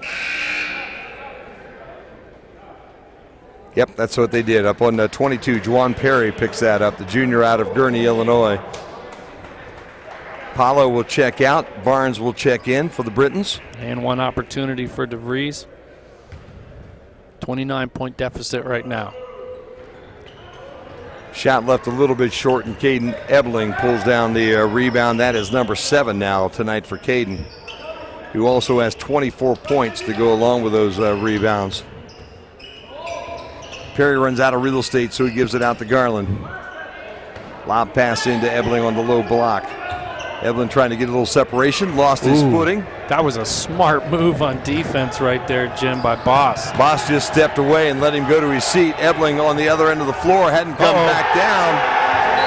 Devin Holmes finds him, and Ebling jams it home. Gonna get a tee, though, for hanging. Hanging on the rim a little too long. Second slam of the night for Caden Ebling. Coach is going to tell him, hey, how does he know there isn't someone about to undercut him by accident? Going to fall on deaf ears, though, right now, as they'll send Alex Boss the other direction to shoot the technical foul, and then Calvin will have the basketball.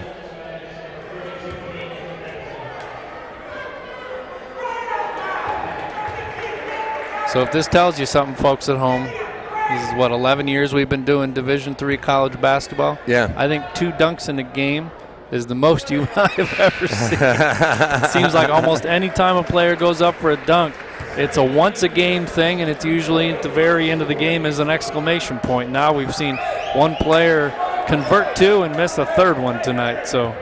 And he will sit on the bench now for the rest of the evening as Alex Warman will check in, the senior from St. Joe Lakeshore High School. We'll give Caden Ebling the rest of the night off. He has definitely earned it. No doubt about that. In a 29-point contest, Williams ran out of real estate. DeVries has Holmes on him. He'll fight his way through a double team and throw one up from the middle of the lane. Nice shot by DeVries. 14 now for Derek. Earning all of those points tonight, too, because the Britons are just merciless on defense. Warman goes to work down on that left baseline with a left-handed hook shot that goes in. And that's the first bucket of the night for Alex. 2 players tangled up, and they'll get Garland on the foul. And Cortez free throws for both teams, Jim. Williams will go to the free throw line. Garland picks up the foul. That's his second on the night. 5:06 to play in the contest tonight. Britons have pretty much had this under control all evening long, as Williams makes the first free throw.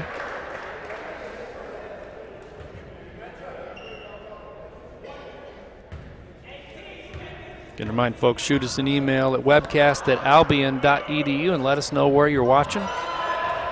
Holmes grabs the rebound as the second shot is missed. Down to Warman on that baseline again. Boss fighting him again. And Warman says, you thought it was a fluke the first time? Let me step out a couple steps and I'll show you I can do it twice. Boom. Yep. 84-54. Boss jumps up over top of Juwan Perry for a nice little Spin and jump shot for 22 now for him tonight. He's got a double clutch shot. At first I thought it was something the defense was doing. Looks like that's kind of standard fare for him. Ball gets tipped away as it's heading towards Devin Holmes on that baseline. Williams now with the basketball. But no fast break opportunity because the Britons are back on defense. Good job at getting to the other end of the floor as Warman swats one away. Play on offense, play equally hard on defense, Jim. Moss comes down the lane, thought he had an easy lay-in, and Warman says, nope. Get that weak stuff out of here. Britons now will bring in number 20, Jalen Ross, to the lineup. DeVries takes a seat for Calvin as well, Jim. Got to believe that's the end of the night for Derek as well. I'd have to think so. No need in keeping these guys out here and risking a twisted ankle or whatever might happen. As Perry pulls down the rebound for the Brits. That's why Ebling's sitting on the bench, and that's why you're going to see an awful lot of new faces as this night goes out. Caleb Cleary also in the game, number 4 for the Calvin Knights, and he has the ball right now. But again, you see the long shot, rebound, and everybody's back on defense, so no fast break opportunities for Calvin. Sam LeDuc also down in that right corner, number 5. He's got the ball. He'll take the shot. A little bit too hard. Ball fought for and pulled down by M.J. Barnes, and the Britons have the basketball with 3.5 to play. And I cannot express how difficult what M.J. Barnes just did is. Reaching out with one hand to softly tap a rebound to yourself and then catch it with that same just one hand. That's so hard to do. Holmes tried to make the hard move to the rim, but leaves it a little bit too strong off that rim. Caleb Cleary with the basketball. LeDuc with a show and go, kicks back out front. 3-point shot, no good. Williams pulls down the rebound. Boss, the only starter still in the contest for Calvin. Wide open 3-point shot for Sam LeDuc, and he finds the rhythm and knocks it down. For LeDuc, that's his first bucket of the night. And I think the LeDuc family was out there watching, so if they hung with us this long, they're rewarded here tonight for their efforts. It's always good to hear that name called. Warman fighting with Boss, and 3 in a row with that left-handed hook shot. That baby hook is a thing of beauty, Jim.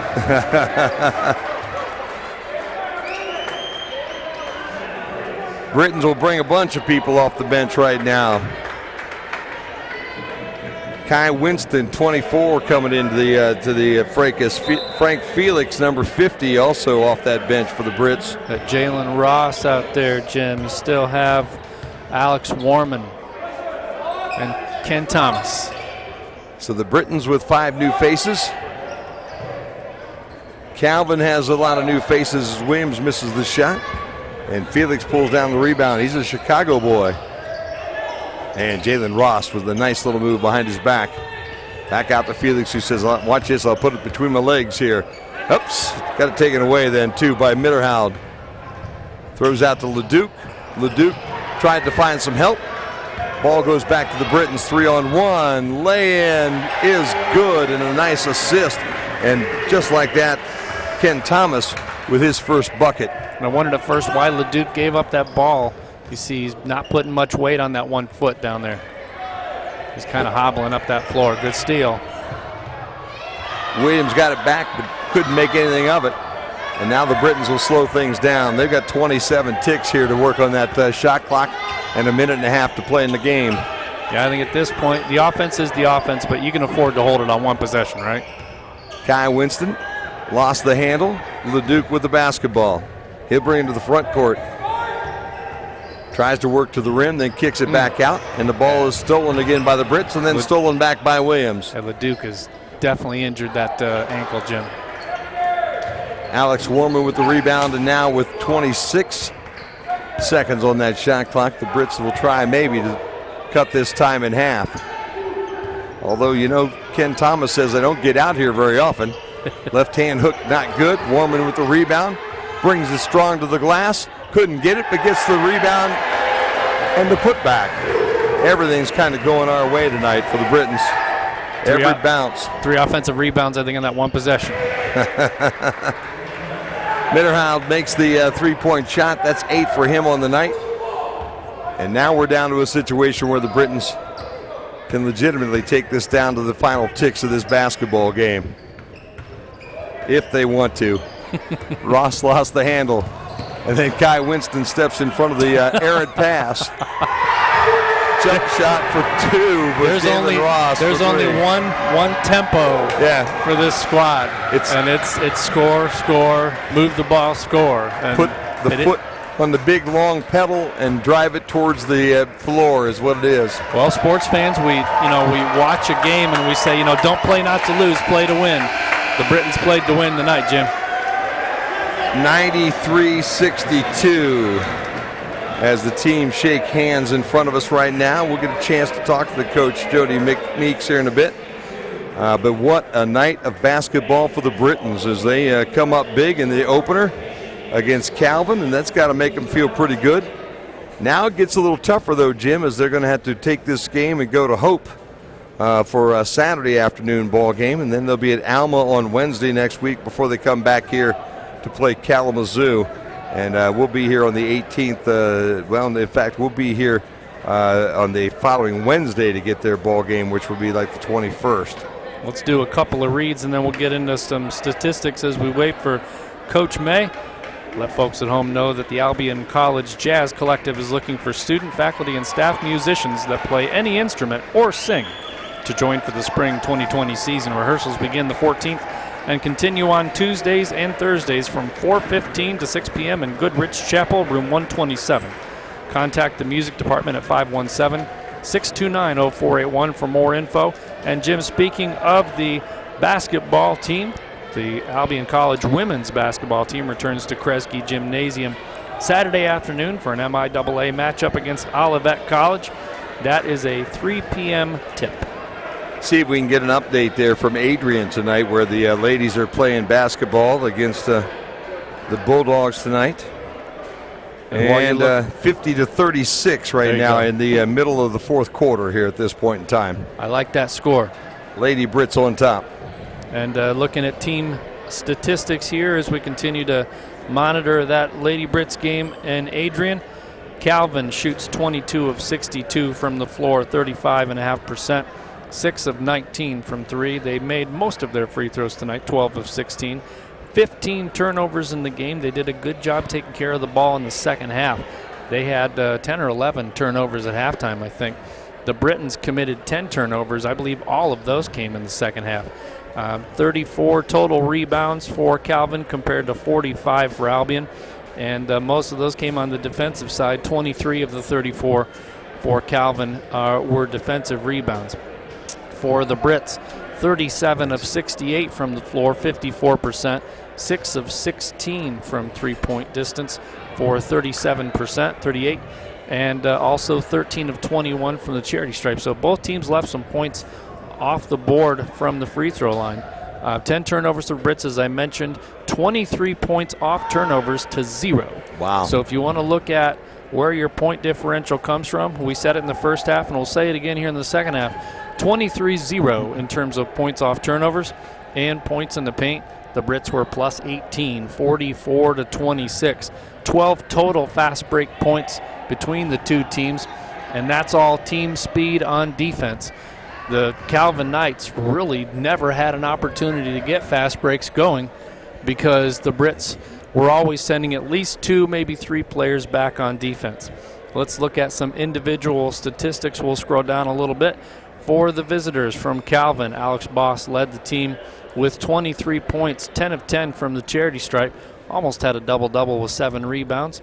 Derek DeVries had a tough first half. Turned it on a little bit in the second half, 14 points and 7 boards. Emmett Warners and Nate Minderhood with 5 points apiece. 4 points apiece for Thad Szymanski and Jordan Ketchy. Sam LeDuc and Tony DeWitt had 3 points each, and Jacob Williams had 1.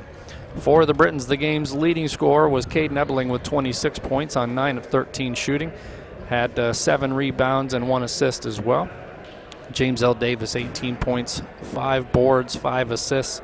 Quentin Armstrong, 12 points and 12 rebounds, so the 1 double-double tonight. And Cortez Garland had 10 points, 4 of 9 from shooting, from the floor, I should say, 2 of 3 from the charity stripe. 8 points apiece for Warman and Maccabee, 3 points for Jalen Ross, and 2 points apiece for MJ Barnes, Jawan Perry, Ken Thomas, and Devin Holmes. We're going to get a chance to see the men play one more time here in the month of January. That'll be on Wednesday the 22nd when they will host Adrian. It's really going to be a situation where they're out of town quite a bit, and we're doing Wednesday games. The only Saturday game we'll do is the 25th, which is actually going to be a ladies' game there on the 25th. And I was looking over here at one, and Kenny was way ahead of us. So, Jimmy, why don't you head down over that schedule that we've got for the Britain Sports Network this year? So you see the next 2 games going on the road. This Saturday they will travel to Hope, and next Wednesday they will go to Alma to take on the Scots. They return home for a pair. Saturday the 18th they will take on Kalamazoo, and then the local rivalry game against Adrian on Wednesday the 22nd. That's a 7:30 tip. The following contests are on the road. That's Saturday the 25th at Trine. They go to Indiana, and then they'll play Olivet, the Comets, on Wednesday the 29th. That's all the Wednesday games are pretty much 7:30 tips, and as you can see, all the Saturday tips are typically 3 o'clock Eastern. So you know how to schedule accordingly, and of course you can get all of the statistics, the schedules for the men's and women's teams, and so much more on GoBrits.com. And we'll be back here a week from tonight to have the ladies back home here against the Alma Scots. They'll play a 7:30 game here next Wednesday night. Then we'll do a St. Mary's game on Saturday the 25th here. And back in the month of February, we'll do the ladies game against, Trine on Wednesday the 12th. And we'll also get, that'll be the last ladies game that we'll do for the year. So 8 total basketball games here for you this year on the Britain Sports Network. 7 of them on Wednesday nights, every Wednesday night from now to the end of the basketball season. And the one Saturday afternoon game for the ladies on the 25th of January will be the final, the only Saturday game that we'll do here on the Britain Sports Network this year.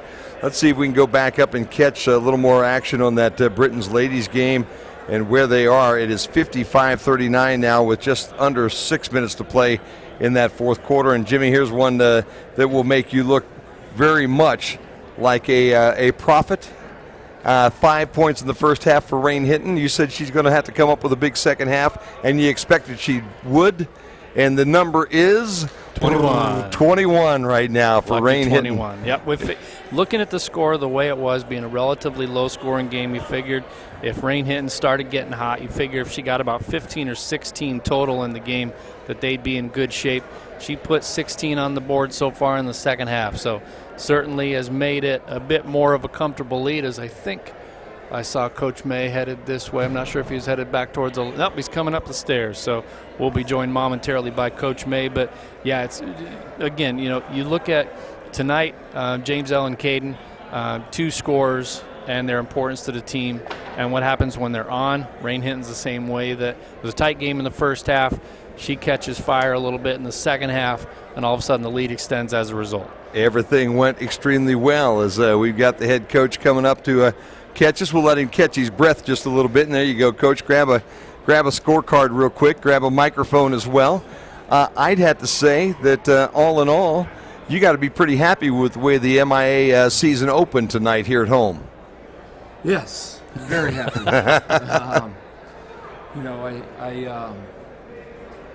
I think Calvin's a pretty good ball club, and I think we came ready to play. Calvin traditionally has been a great program, and our guys were pretty focused tonight. Was pretty proud of them that they came ready to play, and that some things went our way early, and they had a hard time guarding us inside, and we had I think we hit some timely shots that made it feel like, okay, Calvin, maybe they can go on a run, but then we would score, or hit a three, or whatever it was. And I just think we answered everything that they had, and they're one of the taller, bigger teams in the league, and I don't know what the reboundings ended up, but I thought we did a pretty good job overall, just defending inside and rebounding. You said in the pregame show, and you talked to me about it on Saturday afternoon after that Case game, the first half you kind of sleepwalked your way through that half, and you didn't play any kind of defense in that first half. Whatever conversation you had with these young fellows between Saturday and Wednesday night, Coach, it was like the last 8 or 10 minutes of that Case game all the way through for the entire night tonight. Yep, and that I told her, I gave her guys a lot of credit because that's how we played for most of the game, was that we were moving faster, we were communicating, we were really focused, and that's what we saw the last 10 minutes of the Case game. Yeah. And that's what you saw for the most part today. And Coach, one of the things that we remarked about multiple times up here was not only the precision and aggressiveness on defense, but the speed and the communication. I mean, the guys just were everywhere tonight, and it looked at times like there were 6 or 7 on the floor. Cumulative total for the opponent, that really has to frustrate them and wear them down over time. Yeah. Where I think that they're bigger than us. I thought we were quicker and putting some pressure on the basketball. They're a team that doesn't turn the ball over, but I know at halftime that they had a lot of turnovers. 10 or 11, yeah. And that was just because we pressured the basketball and got after them, and we didn't want to just let them run their offense and let them pass it around, and then that's when we get in trouble and they can take advantage of their size. And the other thing is that Derek DeVries is a very, very good player. And I don't know what he ended up with tonight, but I thought we did a great job of him, guarding him, and not just one guy, but as a team. We helped in there when he was backing down, and as a team we really defended him. And I thought he's a heck of a player, and that if Boss is going crazy and DeVries is scoring, then you're in trouble against them. And one of the things also that if there's one thing that's usually going to help a team get back in a game or put a nice run together, it's a fast break opportunity. Yep. It's going to allow them to dictate and then make a statement. But the speed on defense, very disciplined tonight. The guys got back. They did. So if there were 2 people fighting for a rebound, the other 3 were near midcourt or getting ready to assume a defense. So there were no fast break opportunities for them tonight. Yep, and that's a big thing. And they'll spread the floor in a fast break, and they shoot some threes in transition. And it was a point of emphasis to not allow any open looks when they get the ball and go. And I thought we did a good job taking care of the basketball, because that a lot of times leads to transition baskets as well. Absolutely. Let's talk about a couple of guys on our side that this is the first time we get a chance to see you here for the network. Let's talk about the big fella, Quentin Armstrong. Or he was a big fella last year. Okay, it looks like he really put a lot of time in nutrition and the weight room in the off-season, Coach. And that little spin move, that first step he's got going around people, is deadly. That's unstoppable. It's tough, and even in the first half, he beat a double team. They ran and doubled him, and he spun baseline and got by him and scored. And that he's a tough one to guard. And they're 2. Caden and Quentin are a good tandem. I think Quentin is the more finesse and quicker and quicker leaper and that sort of thing. And Caden's a little more methodical and pounded inside and being tough and physical, and I think they're really they're a good combination together. Yeah, they really are. MJ Barnes, I've been impressed with that young fella too. The young guy comes in. He's normally your 6th guy, 7th guy in off that bench, depending on the way he plays. Very smooth, very confident, okay? Looks like the offseason has been good for him as well. Yeah, and, he struggled first part of the season. We did all we could to talk to him, and big thing is he got away. He got down to Dallas over the holidays, and everybody else here gets to go home on a weekend or a night to go see mom and dad and see friends, and he doesn't always get to do that. So he got home, and I think that sparked him, and then we went and played in Ohio. At Bluffton, played 2 games down there, and it was his best he's played all year. And so, I think he's kind of back in his groove a little bit and back with some mojo. Yeah, no doubt. Juwan Perry gave you some good minutes as well tonight. Yep. And he played really well Saturday too. So he's starting to come around. Everybody knows that Quentin and Caden and James L are our guys. and to get contributions from MJ and Juwan and Cortez. That's just going to make us even more difficult to play against. No doubt about that. Josh Pallow, also a freshman, getting out on that floor. The thing that mind-boggled us both, Coach, coming back in here tonight, looking at the status of these kids. Okay, there ain't many seniors on this team, buddy. Even when you look at Caden and Quentin, and these guys are all juniors right now. Then there's a lot of sophomores and a couple of freshmen that come off that bench as well.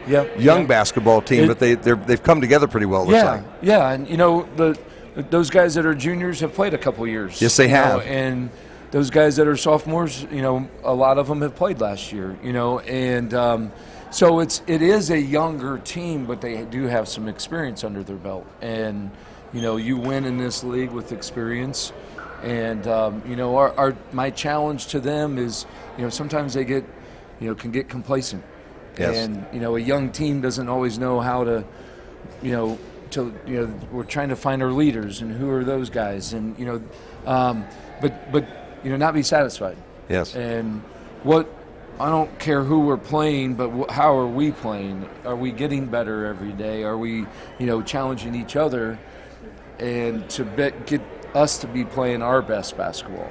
And I'm trying to convince them that we're not a result-driven team, where, hey, did we win or lose? And that's hard for basketball players. That's really hard. But how are we playing? How are we going about those things? And what are we doing? Things did not get easier for you. You head on the road now for a couple. You go to Hope. You got Alma yet, and then before you come back home for Kalamazoo. How do you keep that focus to go to what is going to be a very tough Saturday afternoon at Hope? Well, this league, I don't know if there's anybody that's at the top of the league. I think that this league is full of a lot of teams that can beat you any night, and I think the winner of this league is going to be the ones that can protect their home court and maybe steal some games on the road. And so Hope's had a good non-conference schedule. We have a lot of respect for them, and we know that's a tough place to play. So we're just going to try to get better tomorrow and go in there on Saturday and give it, how are we going about things, and what are we doing more so than what the opponent's doing. Yeah, no doubt about that. Coach, I can't let you go without at least one question here about how the team's doing right now with Zach, the loss of Zach here. This is the first time we've had a chance to talk to you about it. Sure. But, those kind of things can absolutely blow up a season entirely. Yep. Or they can go the opposite way. It's always going to be a tragedy, or no matter how you want to look at it, but it does seem like this team has used that and kept their focus. Have they used that as a rallying point at all this year? I think so. Because you don't have a textbook or a manual to say this is what you do. Yeah. And this is what a team should, how they should react, and so we're all in this together. And we all know that we're never ever going to forget about this. But we can get through it. And that's kind of been our mantra a little bit, that it's not easy. We got to be there for each other. One day you're having a good day, but the next guy might not be having a good day. Yeah. And then the next day might be reversed. And you just have to be there for each other, and they're a pretty resilient group, and I've learned it's something in coaching this long is that the players are always a little more resilient. Yeah. And after a big loss, the next day they're ready to go. Yeah. And that doesn't take away that we don't think about Zach or honor him, but I think they've got a different purpose. Yeah. And his jersey's on our bench every game, sitting over a chair. We always save a chair for him, and it's just a small reminder that he's with us, and let's honor him by doing things the right way and playing the way he would want you to do it. Yeah. And so it's been hard, but we're getting through it. Yeah. Well, it was a wonderful night tonight to open up the conference. Zach was in the gym, I think, with us tonight. He was. And the guys played hard. If you can play like this for the rest of the season, this is going to be a fun 2020 for the Albion Britons. Yep. Yeah, well, we certainly hope so. Yeah, we do too. Yeah. Coach Jody May's been our guest today. The Britons with a kind of a cruise in tonight here today. It doesn't happen very often. No, it doesn't. So you mark them down and you circle them like this one. And you hope for a whole lot more of them as you go down the road. Yep. Just got to take one game at a time, right? That's exactly what they do. And that's exactly what they do. Coach, thanks for the time. Thank you for coming. Thanks for the great night of basketball here on a Wednesday night, and we'll be back in a couple of weeks. How's that? Sounds great. Can't wait to see this team play some more this year. And we get our students back, so it should be a little louder. That will be a whole lot of fun, too. Yep. Thanks, Thank Coach. you. Jody May, our guest here at the post-game show, 93-62 for the Britons here this evening, as the Britons will move their record now to 10-2 on the season. Calvin drops to 6-6. And with that, we'll wrap it up here from the Kresge Center for Jim Funderburg and Ken Reeker. Thanks to Bobby Lee tonight. Thanks to all of you out there watching this evening. We'll talk to you next Wednesday here on the Britain Sports Network.